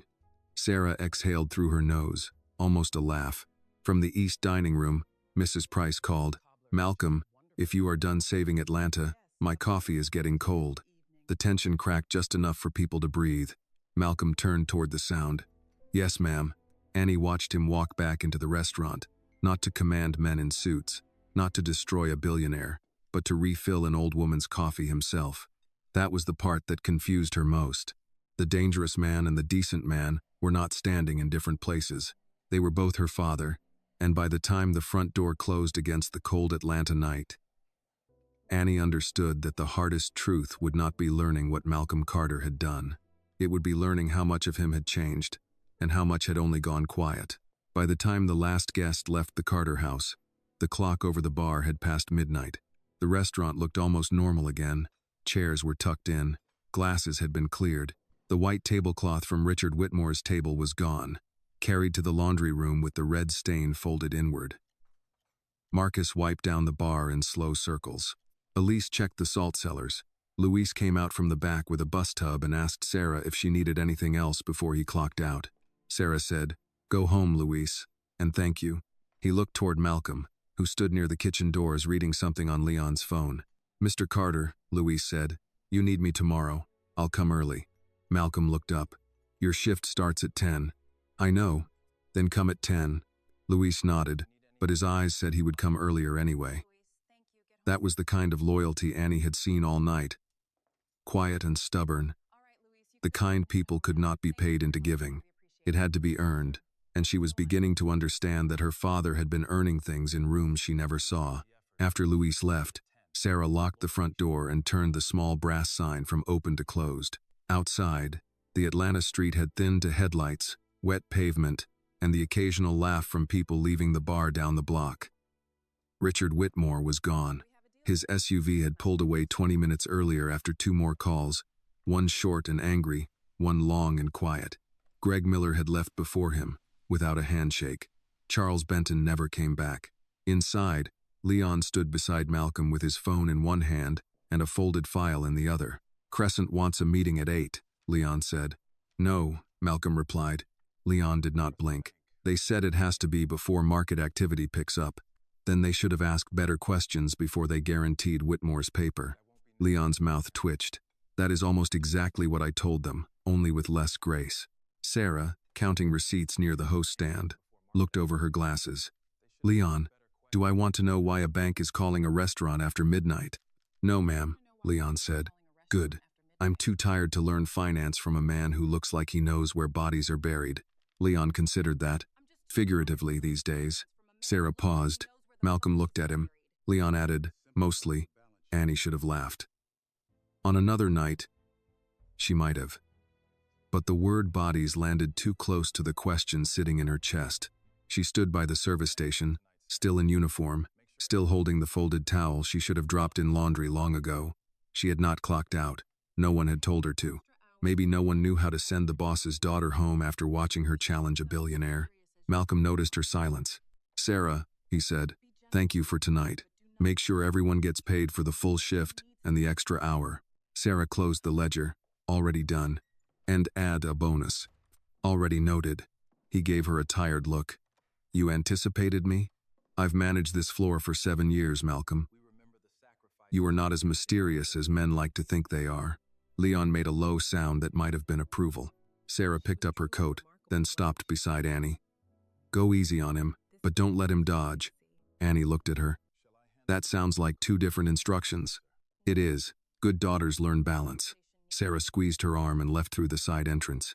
The door clicked shut behind her. Now only Annie, Malcolm, and Leon remained in the dining room. For the first time all night, Malcolm seemed to feel the silence. He looked at the tables, the bar, the framed photographs along the wall. Grandmothers in church hats, men in work shirts outside old grocery stores, women stirring pots in church basements, a black and white photo of Annie's mother standing in front of the restaurant before it officially opened, one hand on her hip, smiling like she already knew it would survive. Malcolm's eyes rested there longest. Leon saw it and lowered his voice. "I can handle the calls." Malcolm nodded. "Do that. Do you want me nearby?" "No." Leon looked at Annie, then back at Malcolm. "You sure?" Malcolm's answer came after a beat. "Yes." Leon accepted it. He walked toward the service corridor, then stopped beside Annie. "Miss Carter?" She looked at him. "Are you going to tell me to be patient too?" "No." He slipped one hand into his coat pocket. "Patience is useful when the truth is late, not when it has been kept waiting on purpose." Malcolm's face tightened slightly. Leon continued, "But remember this. Your father was never careless with you. Not once." Annie held his gaze. "That doesn't make him honest." "No," Leon said. "It makes the dishonesty more painful." Then he left. The room felt larger without him. Malcolm took off his apron slowly and folded it over the back of a chair. Annie watched the movement. She had seen him do it 1,000 times. But tonight it looked ceremonial, as if he were setting one life down before speaking from another. "Come sit," he said. She did not want to sit. Sitting felt too calm, but her feet hurt, and anger did not make them hurt less. She followed him to the table near the kitchen, the one staff used for family meal before service. Malcolm pulled out a chair for her. She sat. He sat across from her. For a few seconds, neither spoke. Annie broke first. "Was Leon part of it?" "Yes." "Part of what exactly?" Malcolm looked at his hands. Large hands. Cook's hands. Father's hands. Maybe other things too. "Protection," he said. "Collections. Transport. private lending, real estate pressure. Things that were legal on paper and ugly underneath. Things that were illegal, no matter how clean the paper looked. Annie breathed in slowly. Did you hurt people? He looked at her then. No dodge. No soft landing. Yes. Her eyes burned, but she refused to look away. How many? I don't know how to answer that in a way that won't either hide too much or make me sound proud of surviving. That sounds like an answer built by a lawyer. It's an answer built by shame. That stopped her. Malcolm leaned back. He looked older now than he had when Richard threatened him. I grew up 5 blocks from here. Different Atlanta then. Same Atlanta too, in the ways that matter. Banks smiled at men like Richard. They locked doors on men like my father. We had talent, labor, ideas, land. Churches full of people who could build, cook, drive, repair, organize, but the money did not come to us unless someone took a piece of our dignity with it. So you took money another way. At first I told myself I was helping our people get what the city owed them. Sometimes that was true. I kept businesses open. I protected families from men worse than me. I made sure widows weren't forced out of homes because a paper got signed wrong by someone who couldn't read the fine print. And the other times? His mouth tightened. The other times I liked being feared. There it was. Not the full truth maybe, but a true piece of it. Annie looked toward the photo of her mother. Mom knew that. She knew before I admitted it to myself. What did she say? Malcolm's eyes moved to the same photo. She said fear makes people obey, but it never makes them love you. And she told me if I kept building my life on fear, one day I would come home to a house where nobody was waiting for me. Annie's throat tightened. But she was waiting, for a while. His voice went quiet. Then she wasn't. The silence after that was not empty. It held the absence Annie had grown up beside. Her mother was in photographs, recipes, the perfume bottle Malcolm never moved from the dresser, the way he stopped speaking for a few seconds every year on her birthday. Annie had always thought grief made him quiet. Now she wondered how much guilt lived inside that quiet too. Did she make you leave that world? Annie asked. No, she asked. I promised. Then I failed. Then she asked again. Then you were born. And I looked at you and understood I could not raise my daughter in a house where men like Leon came through the back door at midnight with blood on their cuffs. Annie flinched. Malcolm noticed. Pain crossed his face. I'm sorry. Don't apologize for saying it now. Apologize for letting me grow up not knowing what the silence meant. He nodded slowly. You're right. She had expected him to defend himself. The fact that he didn't made her angrier for 1 second, then sadder. I built the Carter house because your mother loved feeding people, he said. Not serving them. Feeding them. She said food was the only language where pride and tenderness could sit at the same table. I thought if I could build a place like that, maybe I could become the kind of man who deserved to stand in it. Annie looked down at the towel in her hands. And did you? I try every day. Outside, a siren passed several streets away and faded. Annie asked the question that had been waiting since Richard said the name like a threat. Are you still that man? Malcolm did not answer quickly. I know how to reach him, he said. That is not the same as being him, but it is closer than I wish. Annie's eyes filled despite her effort. When Richard told us to kneel, I wanted you to destroy him. I know. Then when you started doing it, I got scared. I know that too. She wiped her cheek fast, angry at the tear. I don't know what I want from you. Malcolm's voice softened. Truth is a hard thing to receive all at once. She looked at him. Then don't make me beg for it piece by piece. He nodded. I won't. Promise me. I promise. She believed him. Not because trust had fully returned, but because Malcolm Carter did not make promises lightly. That was something she still knew. Her phone buzzed on the table. She glanced down. A video notification. Someone had posted the moment she stood before Richard. The caption read, Apprentice calls out billionaire at the Carter house. Annie turned the phone face down. Malcolm saw it. By morning, people will have opinions about you. They already do. Strangers can be cruel. So can rich men in dining rooms. A faint smile touched his mouth, then vanished. You should not have had to defend me. You said that already. I will probably say it again. Then I'll probably tell you the same thing. Neither should you. He looked at her for a long time. Then Malcolm reached into his shirt pocket and removed an old key, dark brass, worn smooth at the edges. He placed it on the table between them. "What's that?" "My office cabinet. Bottom drawer. There is a box inside. Not tonight. When you are ready." "What's in it?" "Your mother's letters. Some old papers. Pieces of the man I was. Pieces of why I stopped." Annie stared at the key. It looked too small to open anything so large. "Why give it to me now?" "Because you asked for the true father." His voice was low. "That cabinet holds what I was brave enough to keep, and too cowardly to explain." Annie picked up the key. From the kitchen, the oven timer beeped once, forgotten and ordinary. Life continued doing that, she realized, even after truth arrived, even after men fell, even after fathers became strangers and fathers again in the same hour. She closed her fingers around the key. "Not tonight," she said. Malcolm nodded. Not tonight, but both of them knew the door had opened. By morning, the city had already decided it had seen enough to start talking.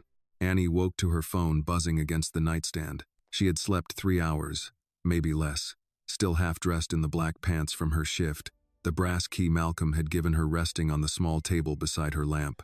She reached for the phone without opening her eyes and saw 37 messages, 12 missed calls, and a video thumbnail of herself standing in the dining room of the Carter house, pointing at Richard Whitmore while red wine stained the floor. The caption under the most shared clip read, "Young waitress makes billionaire apologize after racist meltdown." Annie stared at the word waitress. Not apprentice, not daughter, not Carter. Waitress. She sat up slowly. Downstairs, she could smell coffee. Strong, dark, already bitter in the pot. Malcolm's coffee. He never slept late, not even after nights that broke open family history and shook the stock value of billionaires. She washed her face, changed into jeans and a Howard University sweatshirt, then picked up the brass key. She held it for a moment, feeling its worn edges press into her palm. "Not tonight," she had said. Morning had come too quickly to make that promise feel safe. She left the key on the nightstand and went downstairs. Malcolm stood at the kitchen counter, phone on speaker, one hand around a mug, the other resting flat on the marble. He wore a plain gray sweater, no apron, no restaurant armor. Leon's voice came through the phone. "Channel 8 wants comment by 10. The Journal wants confirmation that you are the same Malcolm Carter tied to Carter Private Holdings. Crescent Bank wants documentation before their board call. Halden Group suspended closing pending review." Malcolm saw Annie and took the phone off speaker. "I'll call you back," he said. Leon said something Annie could not hear. Malcolm listened, then ended the call. Annie opened the cabinet, took down a mug, and poured coffee without asking. Malcolm watched her add no sugar, just a little cream. He had taught her that bitter things told the truth faster. "You saw the video," he said. "I saw 5 versions before brushing my teeth." He nodded. "People are going to say many things. They already are. Don't read all of it. That's the kind of advice people give when they know everybody's reading all of it." A tired smile crossed his face. "Fair." She leaned against the counter. "They keep calling me a waitress." His eyes sharpened. "You were working the floor. There's no shame in that. I know that. But they don't mean it like work. They mean it like place." Malcolm did not answer right away. Outside the kitchen window, the morning light sat pale over the back garden. A delivery truck passed on the street beyond the fence. Finally, he said, "Then we correct the meaning, not the work." Annie looked at him. "How? We show up." She almost laughed. "After last night, that's your plan? That has always been the plan." His phone buzzed again. He ignored it. That told her more than the call itself. At 10 minutes before 8, Sarah Jenkins arrived at the house with a bakery box under one arm and a tablet under the other. She did not knock long, just enough to be polite before stepping in. "I brought biscuits," she said. "Not because this is a meeting, because I refuse to discuss crisis management on an empty stomach." Annie looked at the box. "You made those?" Sarah gave her a look. "I manage a restaurant. I don't wake up at 6 to bake for grown people who own ovens." Malcolm said, "Thank you, Sarah. Don't thank me yet." Half the city wants a table. 3 reporters are parked outside the restaurant. One woman from Buckhead called to ask if the rude billionaire table is available for her book club, and Marcus wants to know if he can wear his good shoes today because he might be on television. Annie laughed despite herself. Sarah pointed at her. Good. You still can. That helps. They sat at the kitchen table. Sarah opened her tablet and laid out the morning with the precision of a field commander. The Carter house would open, as usual. No press inside. Staff statement at noon. Malcolm would speak briefly, not emotionally, not defensively. Annie would not be forced to speak. If she chose to, Sarah wanted one sentence prepared. Annie frowned. One sentence? Yes, Sarah said. The internet eats paragraphs and misquotes dessert. Malcolm nodded. She's right. Annie folded her arms. So I'm supposed to say what? I was defending my father? Sarah's face softened. That's the truth. It's not all of it. No, Malcolm said. But it is enough for strangers. That word again. Enough. Annie was beginning to hate it. Before she could answer, Malcolm's phone buzzed with a different tone. He checked it, then stood. Leon is here. Sarah looked toward the front hall. Of course he is. Does the man ever use normal entrances? Leon Briggs entered through the side door 2 minutes later, carrying a brown leather folder and wearing the same dark composure from the night before. He greeted Sarah with a nod, Annie with a respectful, Miss Carter, and Malcolm with nothing more than eye contact. Some conversations between them did not need sound. He placed the folder on the table. Whitmore released a statement. Sarah closed her eyes. Let me guess. Misunderstanding, long respect for the community, regrettable emotions. Leon slid a printed page across the table. Annie read aloud. Mr. Whitmore deeply regrets that a private dining disagreement was mischaracterized online. He denies making racially charged remarks and condemns all forms of discrimination. He is reviewing legal options regarding threats made against him by individuals connected to the Carter house. Her hands went cold. He's lying. Yes, Malcolm said. He apologized in front of everyone. Yes. He poured wine on the floor. Yes. He told us to kneel. Malcolm's voice lowered. I know. Annie stood so fast the chair scraped back. Then released the whole video. Sarah looked at Malcolm. Leon waited. Malcolm said, Not yet. Annie turned on him. Not yet? He's lying right now. And if we release everything this second, we become part of the morning noise. People choose sides before facts settle. By noon, his legal team will say we edited the footage. By 3, they'll drag up my past. By evening, the story becomes 2 powerful men fighting, and what he did to you disappears. Annie hated that he was making sense. Leon tapped the folder. We do this properly. Time, stamped, footage. Witness statements. Staff statements. Exterior camera. The phone call. The financial notices separate from the restaurant incident. Sarah added, and we keep the staff protected. Marcus and Elise don't need reporters chasing them to their cars. Annie sat down slowly. Malcolm looked at her. Last night you made him say what he did. Today we make sure he cannot unsay it. That helped. Not enough, but some. Leon opened the folder. Inside were printed screenshots, call logs, still frames from security cameras, and a list of names. Annie saw Mrs. Evelyn Price, Marcus Reed, Sarah Jenkins, Luis Ramirez, Elise Walker, Charles Benton, Greg Miller. Her eyes stopped on Charles. He'll talk? Leon said. His lawyer called my lawyer before sunrise. He has a lawyer? He is a lawyer. Sarah reached for a biscuit. Baby, lawyers are the first people to get lawyers. Leon continued. Charles is protecting himself. He will confirm Richard was warned to stop, that the apology occurred, and that the outside men were called by Richard first. And Greg? Annie asked. Greg is currently discovering religion and liquidity risk, Leon said. He may need a few hours. Despite everything, Sarah laughed into her coffee. Malcolm did not. He looked at the folder as if it contained more than documents. It contained the old machine waking up. Evidence, leverage, pressure, timing. Annie could see he knew how to use every piece.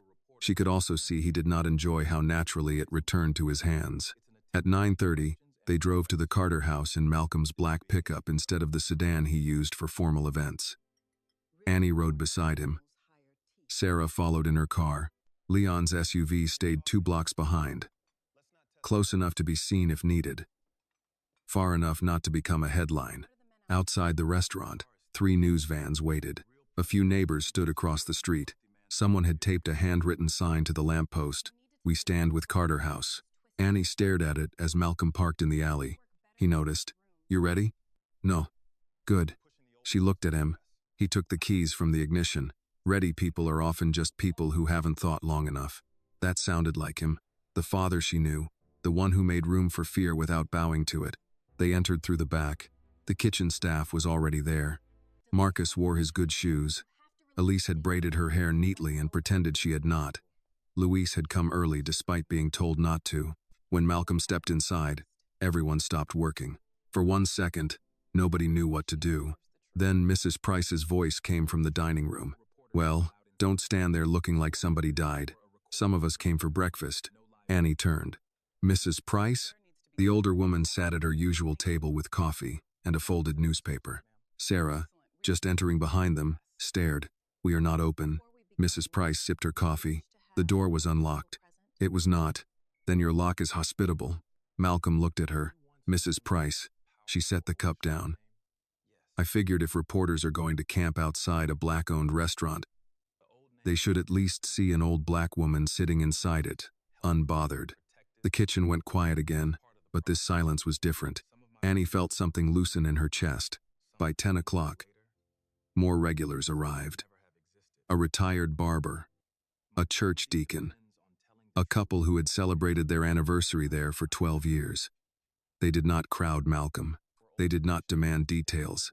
They ordered coffee, biscuits, shrimp and grits, and sat where cameras outside could see them through the front windows. Not as a mob, as witnesses.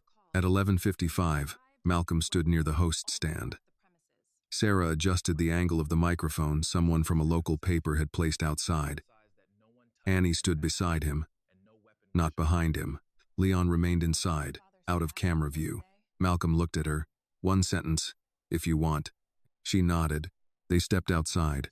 The reporters started shouting at once. Malcolm raised one hand, and somehow the noise dropped. "My name is Malcolm Carter," he said. "I own the Carter House. Last night, a guest disrespected my staff, my daughter, and this house. He has now chosen to deny what many people witnessed. We will provide the proper records through the proper channels. I will not try this matter on the sidewalk." A reporter called, "Mr. Carter, are you connected to Carter Private Holdings?" Malcolm paused. "Yes." The cameras shifted. Another reporter shouted, "Were threats made against Mr. Whitmore?" Malcolm said, "Mr. Whitmore called men to this restaurant. My people prevented harm. No one touched him." Then he turned to Annie. Her mouth went dry. She looked at the cameras, the neighbors, the regulars inside the window, and finally at her father. She said, "I was not trying to become a story. I was telling a man not to mistake my father's dignity for weakness." No one spoke for half a second. Then Mrs. Price, visible through the window, lifted her coffee cup like a toast. Annie almost smiled. Malcolm placed a hand lightly between her shoulders, not guiding her away, just letting her know he was there. Behind the reporters, across the street, a black town car slowed near the curb. The rear window was tinted, but Malcolm saw it. So did Leon from inside. His phone buzzed in Malcolm's pocket a second later. One message. Whitmore sent someone. Malcolm read it, put the phone away, and turned back toward the restaurant. "Inside," he said quietly. Annie heard the change in his voice. The morning had only begun. "Inside," Malcolm said again, quiet enough that only Annie heard the edge beneath it. She did not argue, not because she had stopped wanting answers, but because she had learned his voice now had layers. The father voice, the owner voice, the old voice. This one carried all three. Sarah Jenkins opened the front door and guided Annie back into the Carter house while reporters shouted over one another behind them. "Mr. Carter, who sent the car? Is Richard Whitmore threatening your family? Are you connected to organized crime in Atlanta?" The last question hit the air before the door closed. Annie turned at the sound of it, but Malcolm did not. He stepped inside, let Sarah lock the door, then looked through the glass at the black town car across the street. Leon Briggs was already moving from the bar toward the host stand. "3 men, Leon said. Driver stayed in. One in the back seat. One got out and spoke to the reporter in the gray jacket before you came inside." Sarah's mouth tightened. "So they're feeding questions." "Looks that way." Annie looked from Leon to Malcolm. Richard sent somebody to ask about your past in front of cameras. Malcolm watched the car. Richard is not creative. He is cornered. Mrs. Price, still at her table with coffee, lifted one eyebrow. Cornered animals bite. Rich ones hire teeth. A few regulars near the window murmured agreement. Malcolm turned from the glass. Sarah, move everyone away from the front windows. Mrs. Price set her cup down. Malcolm, don't start treating us like porcelain.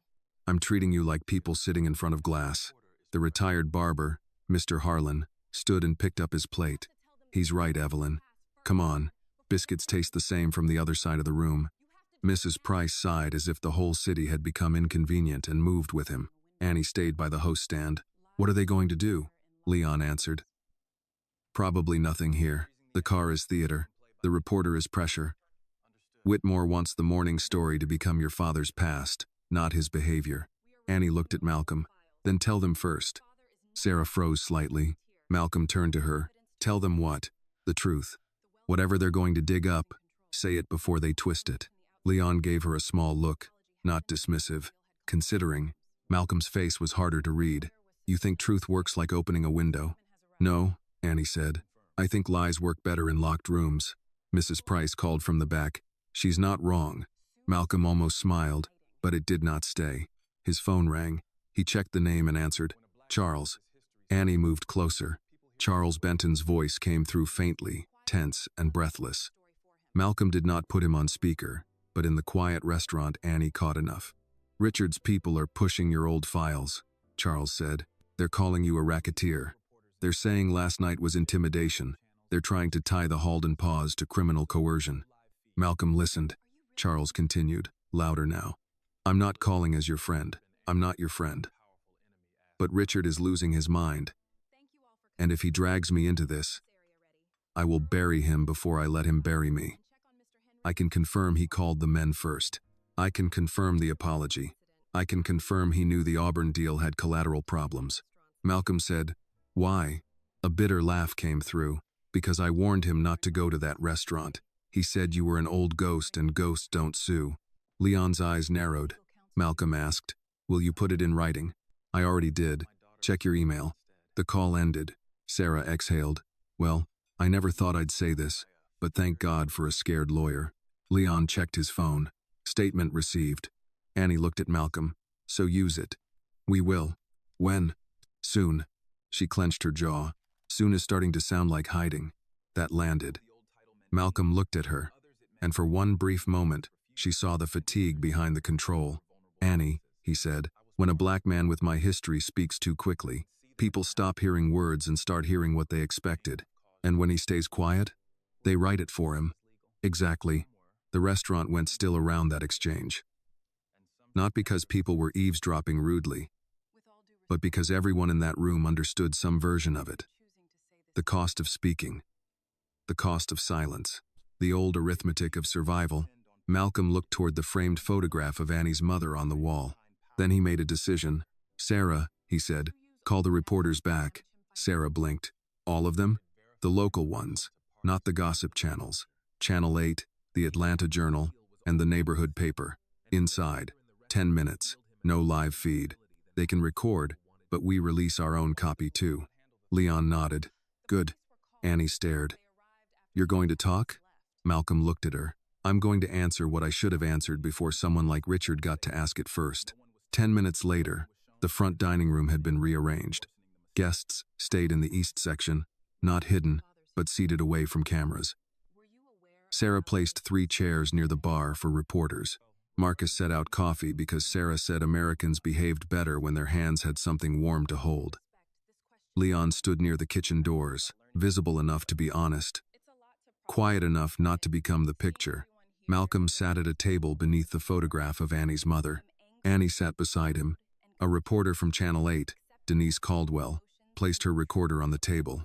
She was a black woman in her 50s, with careful eyes and the posture of someone who had covered enough city scandals to know when powerful men were bleeding off camera. Mr. Carter, she said, before we begin, do you want legal counsel present? Leon shifted. Malcolm shook his head. No. I want my daughter present. Denise glanced at Annie, then nodded. All right. A reporter from the Journal asked first. Mr. Carter, Were you once known as the quiet king of Auburn Avenue? The name moved through the restaurant like a draft. Annie felt Malcolm's knee still beside hers. Yes, he said. No one breathed for half a second. Denise followed gently. What did that mean? Malcolm folded his hands on the table. It meant different things to different people. To some, it meant I was dangerous. To some, it meant I could get money where banks would not lend it. To some, it meant I protected businesses others wanted to steal. To others, it meant I was part of the problem. Were you? Yes. Annie looked at him. He did not look back, but his hand shifted slightly closer to hers on the table. The journal reporter leaned in. Were your businesses legal? Some were. Some became legal later. Some should never have existed. Sarah closed her eyes briefly near the host stand. Denise said, "Why say this now?" Malcolm looked at Richard's empty table, now reset with a clean cloth. Because last night a man thought my dignity depended on my public image. It does not. My dignity depends on whether I tell the truth, when it is easier to hide behind power. Annie felt that in her chest. Denise asked, "Did you use old connections to damage Richard Whitmore financially?" Malcolm answered without hesitation. "I used verified financial information to notify parties with legal exposure. Mr. Whitmore's deal was already unstable. His conduct in my restaurant made clear he was a greater liability than some wanted to admit."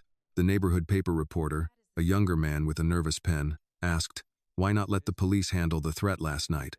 Sarah could not help herself. "We did call them." Everyone looked at her. She straightened. "I called. They arrived after Mr. Whitmore left. We have the report number." Malcolm nodded. "My first responsibility was to keep my guests and staff safe." No one was touched. No weapon was shown. The men Mr. Whitmore called left because they recognized the mistake before making it worse. Denise looked at Annie. "Miss Carter, did you know about your father's past?" Annie's mouth went dry. Malcolm turned toward the reporter. "That question is for me." Annie put her hand on the table. "No, it's for me." Malcolm stopped. She looked at Denise. "I knew my father was respected. I knew he was private. I did not know the name people used for him. I did not know everything he had done." Denise asked, "How do you feel about learning it this way?" Annie looked at Malcolm, then at the room. Sarah, Marcus, Mrs. Price, Mr. Harlan, Leon, the photographs on the walls, the staff who had returned because work still had to happen. "I'm angry," she said. "I'm proud. I'm confused. All of that can be true at once." Denise nodded slowly. Annie continued. "But what happened last night did not happen because my father has a past. It happened because Richard Whitmore walked into a black-owned restaurant, saw people serving him, and thought service meant submission." The reporters wrote quickly. Malcolm looked at his daughter, and this time he did not hide the pride. The journal reporter asked, "What happens now?" Malcolm said, "Now Mr. Whitmore answers for what he said, what he threatened, and what his company tried to do to the Auburn neighborhood. My past will not be used as a curtain for his present." His phone buzzed. Leon checked his own at the same moment. His expression changed. "What?" Malcolm asked. Leon looked at the reporters, then at Annie. "Whitmore Holdings just called an emergency board meeting." Greg Miller's name flashed on Leon's screen next. Then Charles Benton's. Then another alert came in from a financial news feed. Sarah read it aloud from her tablet before anyone else could. "Whitmore Holdings shares fall sharply after Halden Group suspends acquisition deal amid collateral review and misconduct allegations." Silence. Mrs. Price's voice came from the east dining room. "Well," she said, lifting her coffee, "that man should have eaten his free short ribs and gone home." For the first time all morning, even Malcolm laughed. Not loudly, but enough for Annie to hear the father beneath the legend. The laugh did not last long, but it changed the room. For a few seconds. The Carter house sounded like itself again. Mrs. Price's dry remark moved from table to table. Easing shoulders, softening faces. Marcus laughed behind the bar and pretended to polish a glass that was already clean. Sarah Jenkins looked down at her tablet, smiling despite the storm building outside. Even Leon Briggs allowed the corner of his mouth to move, which Annie suspected was his version of applause. Then Malcolm's phone rang. The name on the screen took the smile from his face. Crescent Bank. He let it ring twice before answering. "Carter." Annie sat beside him, close enough to hear only the tone, not every word. The voice on the other end was polished, urgent, and careful, a man trying not to sound afraid while asking questions fear had written for him. Malcolm listened without interrupting. "No," he said finally. "I will not walk back my concern." Another pause. "You guaranteed Whitmore's position based on documents that deserve review. That is not my fault. That is your risk department's." He listened again, eyes fixed on the clean tablecloth in front of him. "If your board wants to know whether I stand behind the information, the answer is yes. If they want to know whether I intended market movement, the answer is no. I intended daylight." The restaurant went quiet around that word. Daylight. Annie looked at him. She had heard her father talk about heat, timing, discipline, food, manners, debt, and dignity. But daylight was different. It sounded like something he had once needed and not always given. Malcolm ended the call and set the phone face down. Sarah stepped closer. "How bad?" "Bad for Whitmore. And for us?" Leon answered. "Manageable if everyone stays disciplined." Sarah looked at him. "People keep saying disciplined like that makes coffee taste better. It keeps subpoenas shorter," Leon said. Denise Caldwell from Channel 8 had stayed behind with permission. Her recorder now turned off. She closed her notebook. "Mr. Carter, off the record. This is not going to stay local." Malcolm nodded. "I know. The old name, the restaurant, the video, Whitmore's statement, the neighborhood deal. It's all too clean for national producers to ignore." Annie said, "Clean?" Denise looked at her with the tired kindness of a woman who knew how stories got packaged. "I don't mean morally clean. I mean easy to sell. Billionaire, black-owned restaurant, hidden past, daughter standing up for her father. By tonight, people who have never set foot in Atlanta will have opinions about your family." Annie leaned back. "Great." Malcolm glanced at her. "You don't have to carry that." She gave him a look. "Daddy, I was in the video." Before he could respond, Leon's phone buzzed. He read the message, then looked at Malcolm. "Emergency board meeting moved up. Whitmore Holdings is putting Richard on leave pending internal review." Greg Miller walked in 3 seconds later. No one had expected him. He entered through the front door without the swagger he had carried the night before. His hair was combed too quickly, his shirt collar sat wrong, and he held both hands where everyone could see them, as if entering a church after gambling in the parking lot. Sarah moved toward him. "Mr. Miller, we are not open to walk-ins right now. I'm not here to eat." Greg looked at Malcolm, then Annie, then back at Malcolm. "I need to talk." Leon shifted. "You can talk from there." Greg stopped just inside the door. "Fine." Malcolm stood. "Say what you came to say." Greg swallowed. Richard lied. "Mrs. Price, from the East dining room, said, we established that over coffee." Greg glanced toward her, then quickly away. "I mean about more than last night." Charles Benton entered behind him, slower, carrying a leather briefcase. He looked as if he had aged since midnight. Sarah stared at him. "Did the two of you coordinate your dramatic entrance?" Charles said. "Unfortunately, no. Greg called me from the curb because he didn't want to come in alone." Greg muttered, "I didn't say it like that." "You absolutely did," Charles said. Malcolm did not smile. "Why are you here?" Charles set the briefcase on a table but did not open it. "Because Richard is trying to blame everyone else before the board removes him. You, me, Greg, the lender, the market, the weather. If he can find a memo. He's telling people you coerced him, that your men threatened him, and that he only apologized because he feared physical harm." Leon said, "That is foolish." Charles looked at him. "He is past foolish." Greg spoke quickly. "I'll give a statement. I heard him call the men. I heard him threaten the restaurant. I heard him tell them to break in if the door was locked." Annie stared at him. "Last night you laughed." Greg flinched. "I know. You laughed when he told us to kneel." His face reddened. "I know. Then why should anyone trust you now?" Greg opened his mouth, closed it, then tried again. "Because I'm scared." Annie almost laughed. "That's your reason?" "It's the honest one." Greg looked at Malcolm. "I invested with Richard because he won. That's what I cared about. He won deals, he won rooms, he won arguments. Last night, I saw what he looks like when he can't win. and I realized every man standing near him becomes useful or disposable. I don't want to be disposable. Mrs. Price called, "Fear is not repentance, but it can be a beginning."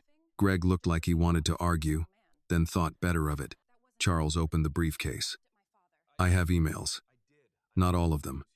Enough." Richard knew the Auburn properties included protected family parcels and minority-owned businesses that required separate review. He pushed to close before those objections surfaced. He also knew the collateral structure was questionable. Malcolm's eyes lowered to the file.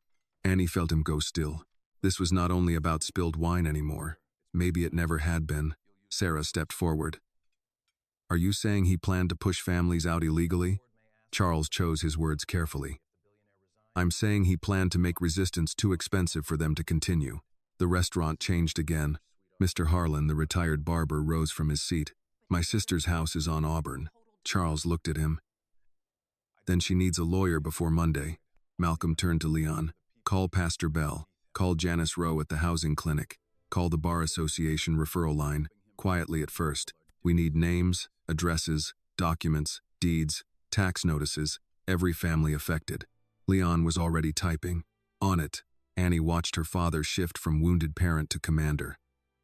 No rage. No wasted motion. Just responsibility. Finding a target. She understood then why people had once feared him, but she also understood why others had followed him. When Malcolm Carter decided something mattered, the room stopped drifting. Denise Caldwell reopened her notebook. "Mr. Carter, may I put that on record?" Malcolm looked at Mr. Harlan. "Not until the families are ready. They are not props for a news cycle." Denise nodded. "Fair." Greg looked at Annie. "For what it's worth, I'm sorry." She held his gaze. "For laughing, or for getting caught beside the wrong man?" He winced. "Both, probably. That's not an apology. That's inventory." Charles let out the smallest breath, almost a laugh, then covered it. Greg nodded. "You're right. I'm sorry I laughed when Richard humiliated your father. I'm sorry I joined in because it was easier than being decent, and I'm sorry it took fear for me to say it." Annie did not forgive him. Not yet. But she believed that sentence more than the first one. Malcolm looked at Greg. "Give your statement to Leon, then leave my restaurant." Greg nodded quickly. "Yes, sir." Charles lingered. "Malcolm." "Mr. Carter," Annie corrected before she could stop herself. Charles looked at her, then dipped his head. "Mr. Carter, Richard's board may ask whether you will settle quietly." Malcolm's face gave nothing away. "Settle what?" "The public matter. The statements. The financial pressure. If he resigns, issues a broader apology, withdraws from Auburn, and covers legal aid for affected families, they may ask whether you'll stop pushing."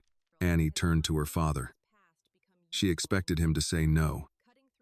Part of her wanted him to crush Richard until nothing remained but a lesson. Malcolm looked toward the dining room windows, where regulars sat in plain view of cameras, drinking coffee like a quiet wall. Then he said, "I don't need Richard Whitmore destroyed. I need him unable to harm the people he thought were beneath him." Leon looked up. "Those are different strategies." "I know." Annie studied her father. There it was again. The old power, held by the throat. Sarah said softly, "And if he refuses?" Malcolm picked up the file Charles had brought and handed it to Leon. "Then daylight gets brighter." Outside, another news van pulled to the curb. Inside, Mrs. Price raised her cup again and said, "Well, somebody warm the biscuits. Justice is easier to watch with butter." By early afternoon, the Carter house no longer looked like a restaurant caught in scandal. It looked like a neighborhood deciding where to stand. Cars lined both sides of the street. Some belonged to reporters, but most belonged to regular people. Church mothers, retired teachers, barbers, nurses, contractors, former waitresses, men in work boots, women in Sunday hats, though it was Saturday, families who had eaten at the Carter house after funerals, graduations, anniversaries, and ordinary paydays when ordinary people wanted one good meal served with respect. Sarah Jenkins stood by the front door with a clipboard and the expression of a woman willing to fight weather, press, or foolishness with the same pen. "We are not doing interviews at tables," she told a young producer trying to charm his way inside. "We are not filming guests without permission. We are not blocking the sidewalk. And if one more person calls this a viral restaurant, I will personally introduce them to the alley exit. The producer blinked. Are you the owner? No, Sarah said. That's why I'm still polite. Inside, Annie stood behind the bar helping Marcus refill coffee cups. She had changed into a clean black shirt, but the name tag remained. Annie. Not Carter. Not daughter. Not the girl from the video. Just Annie. Marcus leaned close and murmured, For the record, I did wear my good shoes. She glanced down. Brown leather, polished to a shine. They're nice. My aunt texted and said if I'm going to be background in history, I should not look dusty. Annie laughed, and it felt strange to hear herself do it. At the corner table, Mrs. Price had become unofficial command. People kept stopping by to ask what happened, and she kept telling them the same thing.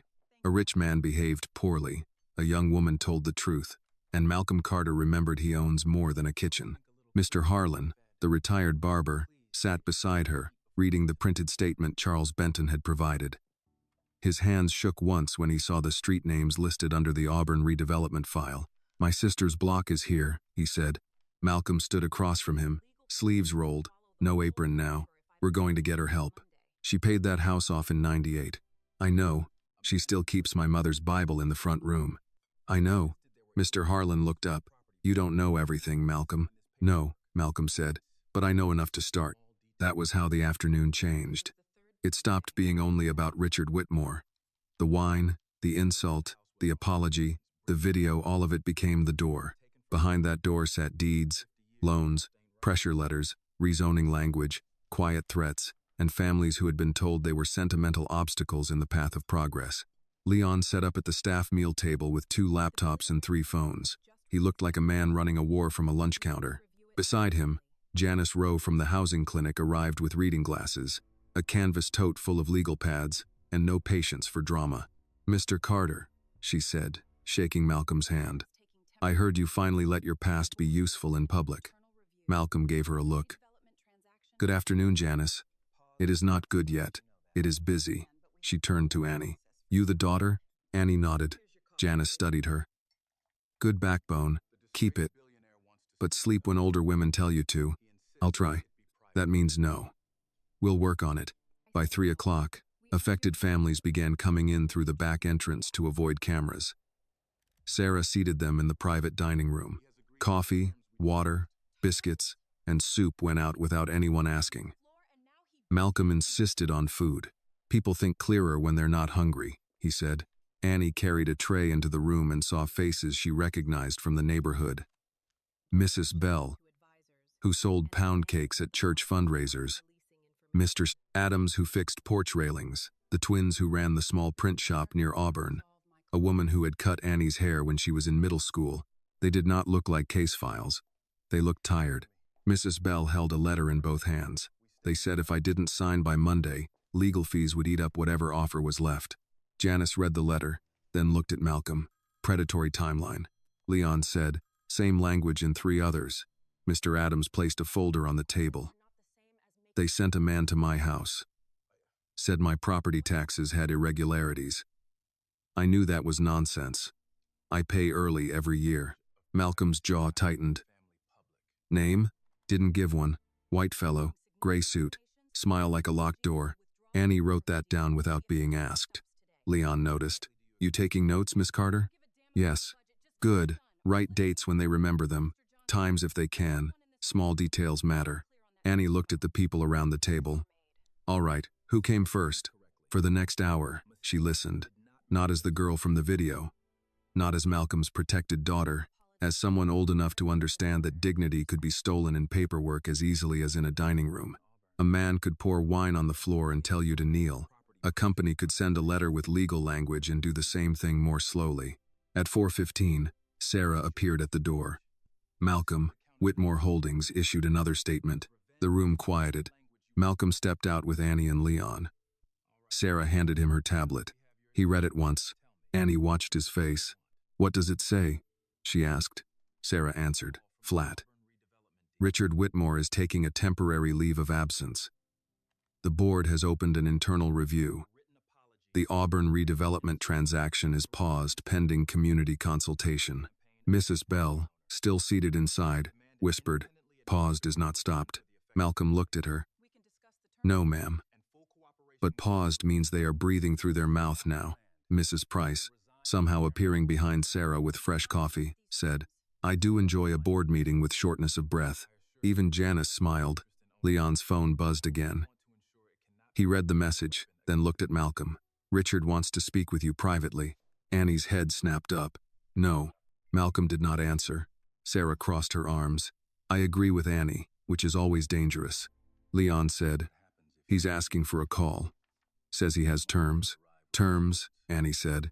He poured wine on our floor and now he has terms? Malcolm looked toward the front windows. Reporters still waited outside. Regulars still sat inside. Families in the private room held documents that had almost cost them homes. What are his terms? Malcolm asked. Leon checked the message. He'll issue a stronger apology. He'll withdraw personally from the Auburn-Naliburn deal. He'll blame aggressive advisors and say he acted under stress. In exchange, he wants you to stop releasing information and publicly state last night is resolved. Annie laughed once. So he wants to buy silence with better wording. Janice Rowe stepped into the hall. That man does not get to resolve my clients without my clients. Malcolm nodded. Correct. Leon looked at him. Do you want the call? Yes. Malcolm, Annie said. He turned to her. I'm not taking it alone. 5 minutes later, they gathered in the small office behind the kitchen. Malcolm, Annie, Leon, Sarah, Janice, and Denise Caldwell from Channel 8, who was allowed to witness but not record until told. Malcolm placed his phone on the desk and put the call on speaker. Richard answered before the first ring finished. Carter. Malcolm sat back. Mr. Whitmore. Richard sounded hoarse, stripped of the dining room thunder. You made your point. No, Annie said before she could stop herself. You felt consequences. That is not the same thing. Silence. Richard said. Is your daughter on this call? Malcolm answered. Yes. I asked to speak privately. You lost that privilege when you made my family public. Richard breathed hard through his nose. Fine, I'll apologize again. Properly. I'll step away from Auburn. I'll make donations to whatever community group you want. But this stops today. Janice leaned toward the phone. Who exactly are you asking to stop, Mr. Whitmore? Mr. Carter, the families, the bank, the board, or the truth? Who is that? Janice Rowe. Attorney for several homeowners your people pressured. Richard cursed under his breath. Sarah said, Speakerphone, Mr. Whitmore. Another silence. Richard tried again. Look, mistakes were made. Annie closed her eyes. Malcolm said, Say that sentence correctly. What? Mistakes did not make themselves. Richard's voice hardened. I said I'll apologize. To whom? To you, your daughter, the staff, and the families on Auburn? A pause. Richard said, That's a separate business matter. No, Malcolm said. That is the same sickness wearing a suit. Denise looked up sharply at that line. Richard snapped. You're enjoying this, aren't you? Malcolm's voice lowered. No. Men like you always think accountability is revenge because revenge is the only language you respect. No one in the office moved. Richard said, quieter. What do you want? Malcolm looked at Janice. She nodded once. Malcolm spoke clearly. Full withdrawal from the Auburn redevelopment deal. Written apology naming the racial insult. The threat against my restaurant. And the pressure campaign against property owners. Legal fund for affected families, administered independently. Cooperation with the board review. And you resign as chairman before your board pretends to discover courage. Richard laughed bitterly. You want my company? No, Malcolm said. I want you unable to use it as a weapon. That's not a negotiation. It was never meant to be. Richard said nothing for so long Annie thought the call had dropped. Then he whispered, If I refuse. Leon answered softly, Then tomorrow we'll arrive with documents. Richard hung up. Annie stared at the phone. Sarah said, Well, that was rude. Janice gathered her papers. It was also fear. Malcolm stood. Then we keep working. Annie followed him back into the hallway. Do you think he'll agree? Malcolm looked toward the private dining room, where neighbors bent over paperwork under warm light, their coffee cups full, their voices low but steadier now. I don't know, he said. But tonight, he is no longer deciding alone. Outside, the sun had begun to lower over Atlanta. Inside the Carter house, dinner service had not yet begun, but the kitchen was already moving. People still had to eat.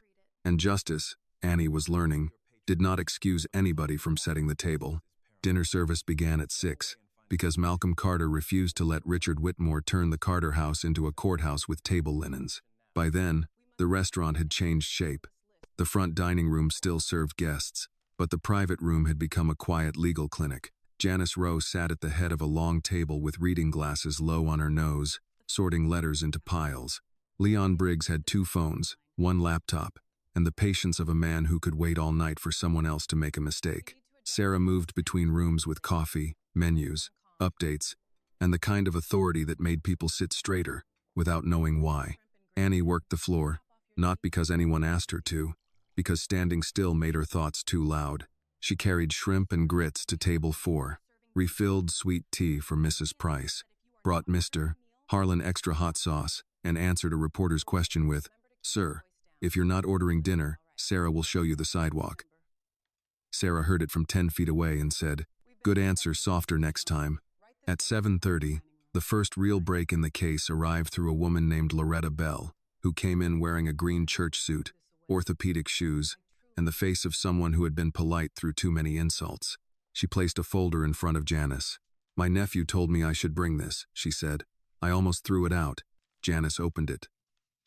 Malcolm stood behind her. Annie leaned close enough to see a letter from Whitmore Holdings. Polite on top and threatening underneath. Janice read silently, then looked up. "Mrs. Bell, did someone come to your house after this?" "Yes, ma'am. Man in a gray suit. Said if I didn't sign, the city might decide my porch wasn't up to code." Malcolm's eyes sharpened. Leon asked, "Did he give a name?" "No, but he left a card." Mrs. Bell reached into her purse and pulled out a small white business card. "Only reason I kept it was because he put his coffee cup on my piano without a coaster. I wanted to remember the kind of man he was." Mrs. Price, from the doorway, said, "That is evidence and judgment. Efficient." Leon took the card and read the name. "Peter Voss, Whitmore Community Transition Consultant." Sarah snorted. "That title sounds like a threat in khakis." Janice held out her hand. "May I?" Leon gave her the card. She took a photo and looked at Malcolm. "This connects the pressure letters to Whitmore's redevelopment team." Malcolm nodded. "How many families?" "Enough to make this ugly," Janice said. "Not enough yet to make it undeniable." Annie looked at the folders spread across the table. "Then we get more." Malcolm glanced at her. "You have been on your feet since morning. So has everybody else. That is not an argument. It is if you taught me by example." Mrs. Price made a satisfied sound. "She got you there, Malcolm." He gave the older woman a look. "You are enjoying this too much. I am old. Enjoyment is medicine." The room almost laughed. Then Leon's phone buzzed. He read the message and his face went still. "Board vote in 20 minutes, he said. "Richard is trying to resign with a severance package and non-disparagement protection." Sarah stared. "He wants to be paid to leave quietly?" Janice's mouth flattened. "Of course he does." Annie looked at Malcolm. "Can they give it to him?" "They can try," Leon added. "If they think silence costs less than scandal, yes." Malcolm looked toward the dining room, where people were eating beneath photographs of families who had fought harder battles with less language and fewer lawyers. "Then they need to understand scandal is already at the table." He turned to Denise Caldwell, who had been waiting near the bar with her recorder off and a cup of coffee untouched. "Miss Caldwell," Malcolm said, "are you still willing to record a statement from affected homeowners?" Denise straightened. "If they want to speak. Only if they want to." Mrs. Bell lifted her chin. "I'll speak." Mr. Harlan stepped into the private room. "So will I." One by one, people looked at each other and decided. Not everyone. Some were afraid. Malcolm did not push them. That mattered to Annie. He could have. He had the presence for it, the name, the old machinery. Instead, he said, "Nobody owes the public their pain. If you speak, speak, because you choose to." Mrs. Bell sat in front of Denise's camera with both hands folded over her purse. "My name is Loretta Bell," she said. "My husband bought our house in 1979. He worked 2 jobs, and I worked at Grady Hospital. We raised 3 children there. Last month, a man from Whitmore's team told me I was standing in the way of progress. I would like to know when my life became an obstruction." Denise did not interrupt. Mr. Harlan spoke next. Then the print shop twins. Then a retired bus driver named Calvin Reese, who said he had been offered less for his home than Richard spent on the wine he poured onto Malcolm's floor. That line traveled through the room. Annie wrote names, dates, street addresses. Her handwriting got worse as her hand tired. Malcolm noticed and placed a glass of water beside her. She looked up. Don't what? Don't take care of me like I'm about to break. His voice softened. Taking care of you is not an accusation. She looked away first. By 8:15, the board of Whitmore Holdings had not yet announced anything. Leon paced for the first time all night. That made everyone nervous. At 8:22, Charles Benton called Malcolm. Malcolm put him on speaker in the office with Annie, Sarah, Leon, and Janice present. Charles sounded exhausted. They're splitting. Leon leaned forward. How many? Enough to stall. Richard has allies who want to frame this as a personal embarrassment, not a governance issue. They're offering resignation, severance, apology, withdrawal from Auburn, and a clause preventing further claims from parties tied to Carter. Janice said, absolutely not. Charles paused. Who is that? The woman who will make your life difficult if that clause touches my clients. Noted, Charles said. Malcolm asked, what does Richard want most? Silence, Charles said. He knows the apology hurts. The resignation hurts. Losing Auburn hurts. But the family pressure campaign tied to the collateral issue could bring regulators. That is what he wants buried. Annie looked at the papers on the table. Then that's where he's guilty, Charles said. Miss Carter, in my line of work we say exposed. In mine, Annie said, we say guilty. Sarah murmured, I am beginning to love this child's line of work. Malcolm ignored that, but not entirely. Charles, tell the board this. I will not sign silence. I will not ask families to trade their homes for his comfort. He withdraws without conditions, funds legal aid without control, releases affected homeowners from pressure agreements, and resigns without severance tied to non-disparagement. Charles exhaled. They'll say that's too much. Then tell them I am still being polite. The room went quiet. Charles said, I believe they will understand the implication. No implication, Malcolm said. Just English. The call ended. Annie stared at her father. That sounded like the old you. Malcolm did not deny it. Some tools are not evil. What matters is what you build or break with them. And what are you building? He looked through the office window toward the dining room, where Mrs. Bell sat with soup and a blanket Sarah had brought from the staff closet. A door those families can walk through without paying a toll to a man like Richard. Annie wanted to stay angry. Part of her still was. But the answer reached her. At 9:03, Whitmore Holdings issued its statement. Sarah read it from her tablet in the dining room because by then half the restaurant was waiting with coffee gone cold. Richard Whitmore has resigned as chairman effective immediately. The Auburn redevelopment transaction is terminated. Whitmore Holdings will cooperate with an independent review of the transaction process and establish a legal relief fund administered by a third party for affected property owners. Nobody cheered at first. People were too tired to trust good news quickly. Janice read the statement herself, lips moving. Then she looked at Mrs. Bell. Terminated means stopped. Mrs. Bell covered her mouth. Mr. Harlan lowered his head. Marcus whispered, damn. Sarah said, language. He said, sorry. Mrs. Price stood slowly. Well, I am not sorry. Damn is correct. The laugh that followed broke something open. Not victory exactly. Relief. The kind that came when people had been holding their breath for longer than they realized. Annie looked at Malcolm. He was not smiling. He was watching the families. Leon came beside him. You got what you asked for. Malcolm said, no. They got a chance to keep what was already theirs. Annie heard the difference. Later, after the families left and the reporters packed up, after Sarah sent the staff home with extra pay and leftover biscuits, after Leon Weary took the last folder and promised to return at 8, Annie found Malcolm alone in the dining room. He stood by Richard's table. The clean tablecloth had been removed again. The table was bare wood now, warm and dark under the light. Annie stood beside him. Do you regret it? Which part? Any of it. He took a long breath. I regret that you learned who I was from a man trying to wound me. She nodded. But not what happened to Richard? No. Not the stock, the board, the deal? No. She looked at him. Because he deserved it? Malcolm's eyes remained on the table, because if power only protects itself, it rots. Tonight, for once, mine protected someone else. Annie thought of the key upstairs at home, the cabinet, the box, her mother's letters. She said, "I'm ready to open it." Malcolm looked at her then, not surprised, not eager, afraid, maybe, but willing. "Tonight?" She nodded. "Tonight." He reached for his coat. "Then we go home." As they walked toward the back door, Mrs. Price's voice floated from the front, where she was still somehow putting on her gloves slowly enough to hear everything. "Malcolm," he turned. "Yes, ma'am?" "Next time a billionaire comes in, make him pay in advance." For the first time that night, Annie and Malcolm laughed together. They drove home through a quieter Atlanta than the one that had watched them all day. The streets near the Carter house were almost empty, washed in amber light from the lamps and the soft glow of closed storefronts. Annie sat in the passenger seat of Malcolm's black pickup with the window cracked just enough to let in the cool air. Neither of them spoke for the first 10 minutes.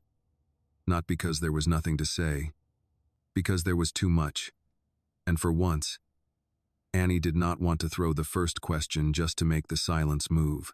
Malcolm kept both hands on the wheel. He drove the way he did everything when he was thinking, steady, without waste. At a red light near Auburn Avenue, he looked left toward the old blocks that Richard Whitmore had nearly turned into numbers on a deal sheet. Barbershops, brick churches, small houses with porch lights still on, a mural of a woman holding a basket of peaches. A city that had survived men with better suits than morals. Annie noticed his face. "You thought he might win." Malcolm did not look at her. "Men like Richard win all the time, but not tonight." "No," he said, "not tonight." The light changed. He drove on. Their house sat behind a low iron gate on a tree-lined street south of Midtown. It was not loud wealth. No fountain, no marble lions, no driveway meant to impress strangers, just a warm brick house with wide steps, a porch swing, and rosemary growing near the kitchen window because Annie's mother had planted it there and Malcolm refused to let it die. Inside, the house smelled faintly of cedar, coffee, and the lemon oil Malcolm used on the dining table every Sunday. Annie paused in the hallway. She had grown up here thinking she knew what every sound meant. The hum of the old refrigerator, the creak on the fourth stair, the way rain tapped against the back windows. Tonight, even the familiar things seemed to be waiting. Malcolm hung his coat on the hook by the door. "You still want to do this?" Annie held out her hand. In her palm lay the brass key. "Yes." He nodded, then led her down the hall to his office. She had been in that room many times, but never like this. As a child, she used to spin in his leather chair while he reviewed invoices. In high school, she came in to ask for gas money, college advice, or permission to go somewhere he would say no to, before eventually saying yes with conditions. The office had always seemed boring in a comforting way. Shelves of cookbooks, framed permits, old photographs, a desk too neat to be trusted. Now Malcolm crossed to the cabinet along the back wall and stopped. "You open it," he said. Annie slid the key into the bottom drawer. It turned with a soft click. Inside was a wooden box, dark and plain, with no lock. Malcolm carried it to the desk and stepped back. Annie looked at him. "You're not going to sit?" "I don't know if I deserve to." She hated that answer. She also understood it. "Sit down, Daddy." He did. Annie lifted the lid. The first thing inside was a photograph of her mother, Simone Carter, standing in front of the Carter house before the sign had been installed. She wore jeans, a white blouse, and a headscarf, one hand on her hip, smiling at whoever held the camera. On the back, in her handwriting, were the words, "Build something that feeds more than hunger." Annie touched the ink with one finger. "She wrote that?" Malcolm's voice was quiet. "The day we bought the building, you never showed me. I couldn't explain it without explaining everything around it. That was your mistake." "Yes." No defense, no argument. Annie set the photo aside. Beneath it were old newspaper clippings, folded contracts, photographs of men Annie did not recognize, a few letters tied with a faded ribbon, and a business card yellowed at the edges. Malcolm E. Carter. Private investments. Annie turned it over. On the back, in her mother's handwriting, was another line. "Power is only beautiful when it protects someone." Annie read it twice. Then again. Malcolm looked at the card as if it had once been a mirror. She gave me that after a night I almost didn't come home, he said. Annie's fingers tightened around the card. Almost? He nodded. There was a dispute over a property near Edgewood. I had men ready. Other men had men ready. Your mother stood in our kitchen, pregnant with you, and told me if I walked out to prove I could win, I might win the street and lose my house. What did you do? I went anyway. Annie looked up. Malcolm did not look away. That is why the card mattered. Not because I listened the first time, because I didn't. The room seemed to settle around that. What happened? I won. His mouth tightened. And when I came home, your mother was sitting at this desk, with that card in front of her.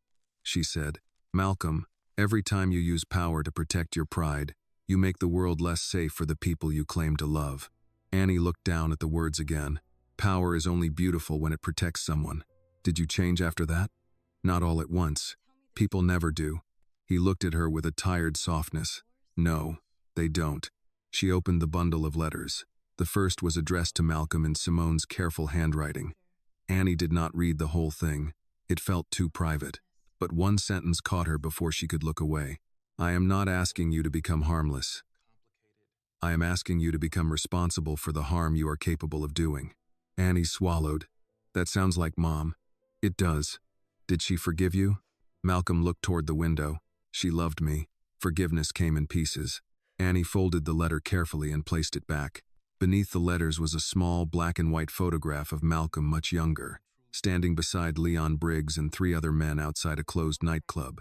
Young Malcolm looked nothing like the father who packed her lunches. His face was leaner, harder. His eyes seemed to dare the world to reach for him and find out the cost. Annie slid the photo toward him. Were these your men? Yes. Did they love you or fear you? Both. That was the problem. She thought of Leon calling him boss. The respect, the caution, the long memory. Does Leon still love you? Malcolm let out a small breath. Leon would say that is a sentimental question. What would you say? I would say yes, in his way. And you? I owe him more than I can repay. I also owe him a better version of me than the one he followed. Annie nodded slowly. The last item in the box was a restaurant napkin, old but clean, with a sketch of the Carter House logo in blue ink. Simone's handwriting again. Carter House. Let the name mean shelter, not fear. Annie felt tears come then, sudden and inconvenient. She wiped them quickly, but Malcolm saw. I'm sorry, he said. For what part? All the parts that made you ask that. She almost smiled through the hurt. That's too broad to be useful. You get that from your mother? Good. He nodded. Yes, good. Annie sat back, the business card still in her hand. When Richard said I'd learn what kind of man you really are, I got scared. So did I. I thought maybe he knew something that would take you away from me. Malcolm's voice roughened. Annie, she looked at him. But the worst part is, he did know something. Not all of it. Not the real thing. But enough to hurt. Malcolm leaned forward. My past is real. His use of it was a weapon. Those are not the same. I know. Do you? I'm trying. He accepted that. For a while, they sat with the open box between them. Outside, a car passed. The refrigerator hummed from the kitchen. Somewhere upstairs, the old house settled into itself. Annie placed the business card on the desk between them. Power is only beautiful when it protects someone, she said. Is that what you did tonight? Malcolm answered slowly. I hope so. You also protected your pride. Yes. She appreciated that he did not lie. Did it feel good? She asked. His eyes closed briefly. For a moment, that answer hurt, but it was the right kind of hurt. Clean, honest. And after? After I remembered you were watching. Annie looked at the card, then at him. I was watching before that too. When you apologized. When you tried to feed him instead of break him. I hated it then. And now? I still hate some of it. He nodded. But I understand more. Malcolm looked at her then, fully, the way he had looked at Richard when the room changed, but without the coldness. Understanding is more than I had a right to expect tonight. You don't get to decide what I can handle anymore. No, he said, I don't. She picked up the napkin with Simone's sketch. The Carter house should do the community dinner every month. He blinked. What? For the neighborhood. Legal clinic if needed. Free meals. People bring paperwork. Questions. Stories. Not charity. Shelter. Malcolm looked at the napkin, then at her. Your mother would have liked that. I know. You sure you want to take that on? No, Annie said. But you said ready people are often just people who haven't thought long enough. A slow smile crossed his face. Using my words against me? Responsibly. He laughed. Quiet and real. Annie put the card back in the box, but not at the bottom. On top. Tomorrow, she said, we start planning. Tomorrow? Yes. Tonight we sleep. Malcolm looked relieved and wrecked at the same time. That may be the wisest thing said in this house all day. She stood, then hesitated beside his chair. Daddy? Yes? I'm still angry. I know. I still love you. His face changed, not dramatically. Malcolm Carter was not a dramatic man when something mattered, but the words reached him. They went past the owner, past the old name, past the boss, straight to the father who had spent years trying to become worthy of the daughter standing in front of him. I love you too, he said. Annie leaned down and kissed his cheek. Then she left the office, carrying nothing but the smell of old paper, her mother's handwriting, and the knowledge that truth could hurt without destroying what it touched. Behind her, Malcolm stayed seated for a long time, looking at the open box. At last, he picked up Simone's business card and read the words again. Power is only beautiful when it protects someone. For the first time in years, he did not read them like a warning. He read them like instructions. By the following month, the Carter house had a new table in the private dining room. It was not the best table, not the one by the window where guests liked to be seen, not the long walnut table used for wine dinners and anniversary parties. It was a plain oak table Malcolm ordered from a carpenter 2 blocks over, wide enough for food, paperwork, elbows, and the kind of tired hands that needed somewhere to rest. Sarah Jenkins hated it at first. It doesn't match, she said, standing with both hands on her hips. Malcolm looked at the table. Good. Annie, carrying a stack of clean coffee cups, stopped beside him. That is not a design philosophy.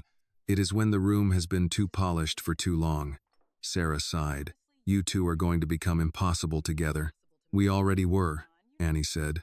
The first community dinner began on a Thursday evening, because Annie argued weekends felt too much like charity events, and Tuesdays made people suspicious. Malcolm did not ask why Tuesdays made people suspicious. He had learned that sometimes his daughter's logic arrived before the explanation and still turned out right. The sign outside read, Carter House Community Supper. Bring questions. Bring papers. Bring somebody who needs a meal. No cameras were invited. A few came anyway and were met at the door by Sarah. This is not a press event, she told them. This is supper. If you are hungry, you may come in and eat. If you are fishing for tears, the sidewalk is available. Mrs. Price arrived early in a purple coat and declared the whole thing poorly organized because nobody had given her authority, then sat at the oak table and began telling people where to place their folders. Mr. Harlan brought his sister, who brought 3 neighbors. Janice Rowe came with 2 young attorneys from the housing clinic. Marcus wore his good shoes again. Luis brought his mother. Elise brought extra pens because, as she said, somebody always needs a pen right when truth starts happening. Leon Briggs stood near the back wall for the first hour, arms folded, watching the room. Annie noticed and walked over. You planning to guard the cornbread all night? Leon looked down at her. Cornbread has started wars in more families than money. That almost sounds true. It is true enough. She studied him for a second. You don't have to stand in the shadows here. His expression changed slightly. Habit. Daddy's trying to break some of those. Leon looked across the room at Malcolm, who was serving gumbo to Mrs. Bell and listening as she explained that the city had finally answered her property complaint after 6 weeks of silence. Your father has been trying to break habits since before you were born, Leon said. Did you think he could? No. Annie waited. Leon added, I was wrong. That was as close to a speech as she expected from him. The evening filled slowly, not dramatically. People came in with envelopes, old deeds, tax letters, medical bills, business permits, questions about eviction notices, questions about wills, questions about whether a grandson with bad credit could still inherit a house if the paperwork was clean. Some came only to eat. Malcolm treated both groups the same. He moved through the room with coffee, plates and quiet attention. He called older women ma'am. He called men by their names. He bent down to hear people who spoke softly, but he did not lower himself for anyone's cruelty anymore. Annie saw the difference now. Humility had a spine. Shame did not. At 8, Sarah brought out peach cobbler, and Mrs. Price tapped her spoon against her glass. "If this is a meeting, I demand order," she said. Sarah muttered, "Lord help us." Mrs. Price ignored her. "Last month, some of us nearly lost what our families spent decades building. Tonight, we are sitting here eating too much butter because people told the truth at the right time, so I propose a toast." Mr. Harlan raised his coffee. "To Annie." Annie froze. "No.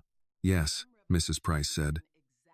"Child, don't argue with older women in public. It makes you look poorly raised." A laugh moved through the room. Annie looked at Malcolm for help. He lifted his cup. Absolutely no help at all. Mrs. Price continued, "To Annie Carter, who reminded a rich man that money does not make him tall." "To Annie," the room said. Annie felt heat rise in her face. "I was defending my father." Mrs. Price nodded.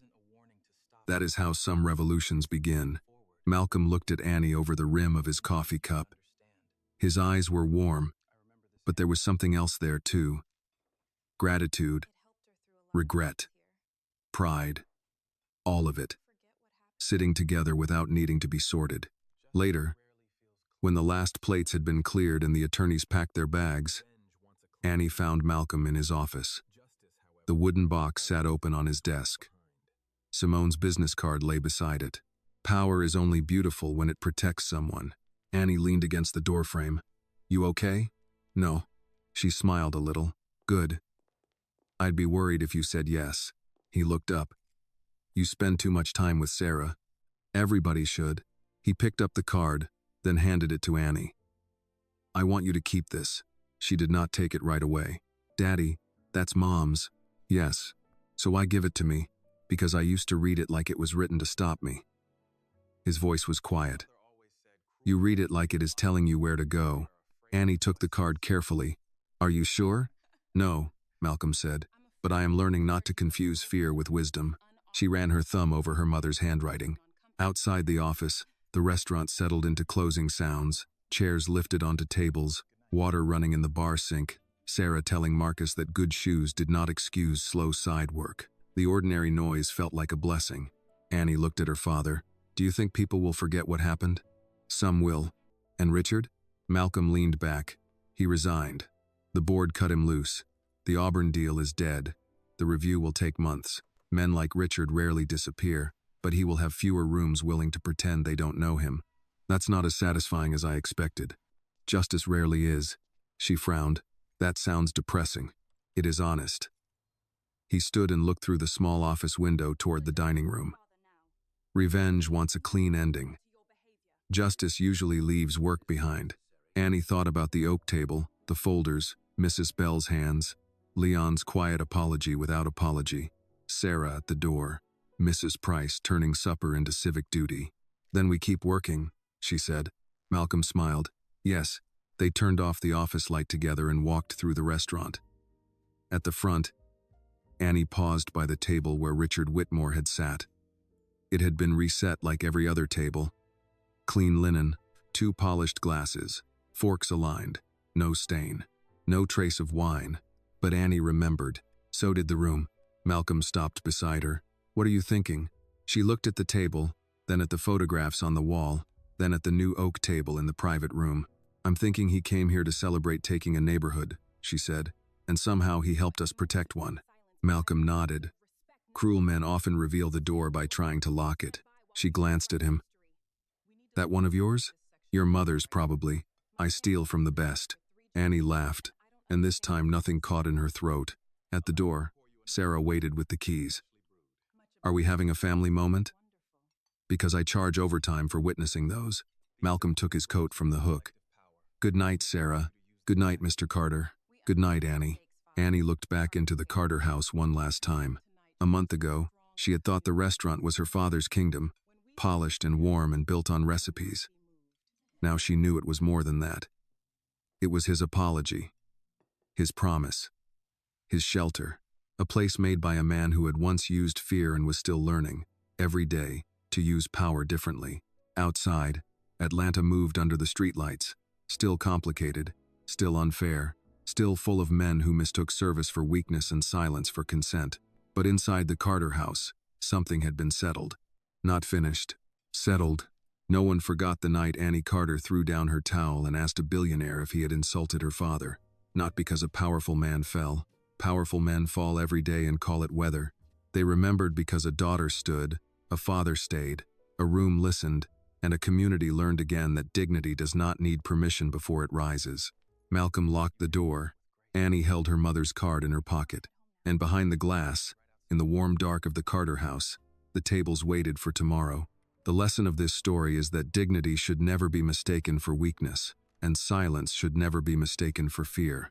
Malcolm Carter's quiet restraint was not surrender. It was the strength of a man trying to become better than his past. Annie's courage reminds us that one honest voice can force a room to face the truth.